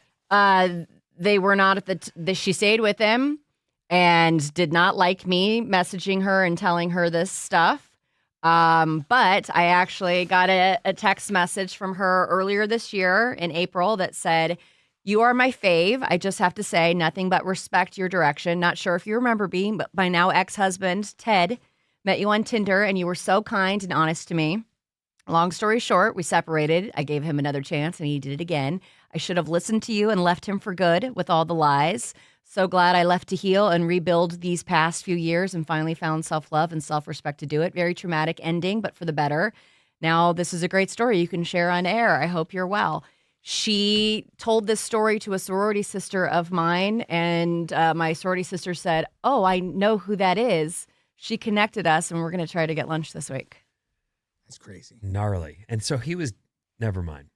I got a couple stories for you before we tap out. We'll begin with police. Oh. I know they get a bad rap, but I also think they do really hard work. And often on any given day, they encounter the kind of thing that none of us want any part of. In this case, police officers in California came to the rescue when they helped deliver a baby in a parking lot. The first deputy found a woman already in labor with the baby's head showing and the umbilical cord wrapped around its neck. Oh. Then the second deputy showed up and they were able to safely deliver the child. The mother and baby were taken to the hospital and are now recovering thanks to the quick response of these police officers who were just at work.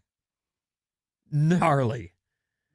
I can't imagine not feeling like I got to jump in here and do something because I'm certainly no... I was going to ask, are you good in situations like that? I'm good in situations like that because I will at least try, but an umbilical cord wrapped around the neck of a baby in the middle of a parking lot, like this is... I'd be like, I've got nail clippers in the car. I don't know what you do, but that is great job, police. Wait, did you say in a parking lot? In a parking lot. Oh, my God. I should have looked up this story a little farther to see exactly where in California.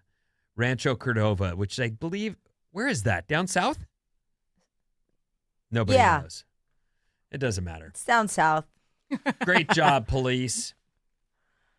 Next story. A homeless veteran in Texas was forced to leave his dog outside a fire station with a heartfelt letter asking for help. The firefighters cared for the dog and also stepped in to help the vet rebuild his life. They even hooked up the man with a donated RV. The dog was adopted by the fire station and quickly became part of the crew. And the veteran received assistance with housing and medical needs, and it's a win for everybody. I love when you do feel-good stories like these. I do, too. That is really important. I know that we get on... We were talking about the algorithms earlier. You can get on them where you're just dark, skip, like it just becomes, oh my gosh. And there are good things and good people in this world, so that's a good story. Millennials spend $252 on an average date. What do you expect these guys taking you out this, like, do you expect a good dinner and they're paying, or are you going Dutch? I would love to go to a nice dinner because I am poor, so I would love that. But I don't expect anything. And I always offer, and I hate it when they take me up on it. I'm like, ugh. For half, you mean? Yeah, I always offer for half. I was raised, I don't know. Well, do you go on a second date with a guy who takes half? Like if you say, I'll pay half, and they say, yeah, you need to pay half. You'll go, yeah, okay. Yeah. I used to, I told you what I used to do. I used to buy gift cards and say that I got them from the station, remember? And I'd say, oh, look what I got for free so that I could go to nice restaurants because I used to date poor dudes. I love that story. But that was your own money. Yes. It wasn't free from the station. You're scamming yourself, Mason. Yes, I made horrible life choices. Exactly. Well, I look forward to following your adventures this week. Oh, gosh, I'm really nervous. You have a packed few days. I don't know how you're going to fit all this in. I don't know. If you want to follow her, she's Mason on the mic. She'll be here all week. Sarah's out until, next Monday? There's no holiday next Monday, so we'll be back as a team on Monday. But anyway, I look forward to hearing all that stuff. So follow her on Mason on the mic. And I would love recommendations of places to go. What day are you going out with the first guy? I might try to do something today. We'll see. But definitely tomorrow and Thursday. So 3 days. That's not too bad. I used to go out every night almost. Is it a decent date if this person were to drive you to Napa to try and get your makeup bag? Yes. I have very low standards. I feel like I haven't made that clear enough. I'm sure that you could find a place to go lunch up there. I and would then love get your to bag. run errands for a date. I would. I would love for someone to brush my hair. I just love that. Hey, Getting your hair brushed? Yeah. All right. By the way, Rancho Cordova is near Sacramento. Yeah, everybody's it's up north. Yeah, everybody's texting in. Mindy, thank you for that. Great job, police of Rancho Cordova. All right, we're going to get out of here. Mason, What's coming up on your show? A lot of music. Oh, what are we giving away? Bruno Mars? Uh-huh. Yes. Yeah, Bruno Mars. That's what we're giving away. That's going to be an excellent show. So we're going to do that coming up here at 12:05. Thanks, everyone. Have a great day. Check you out tomorrow. Adios.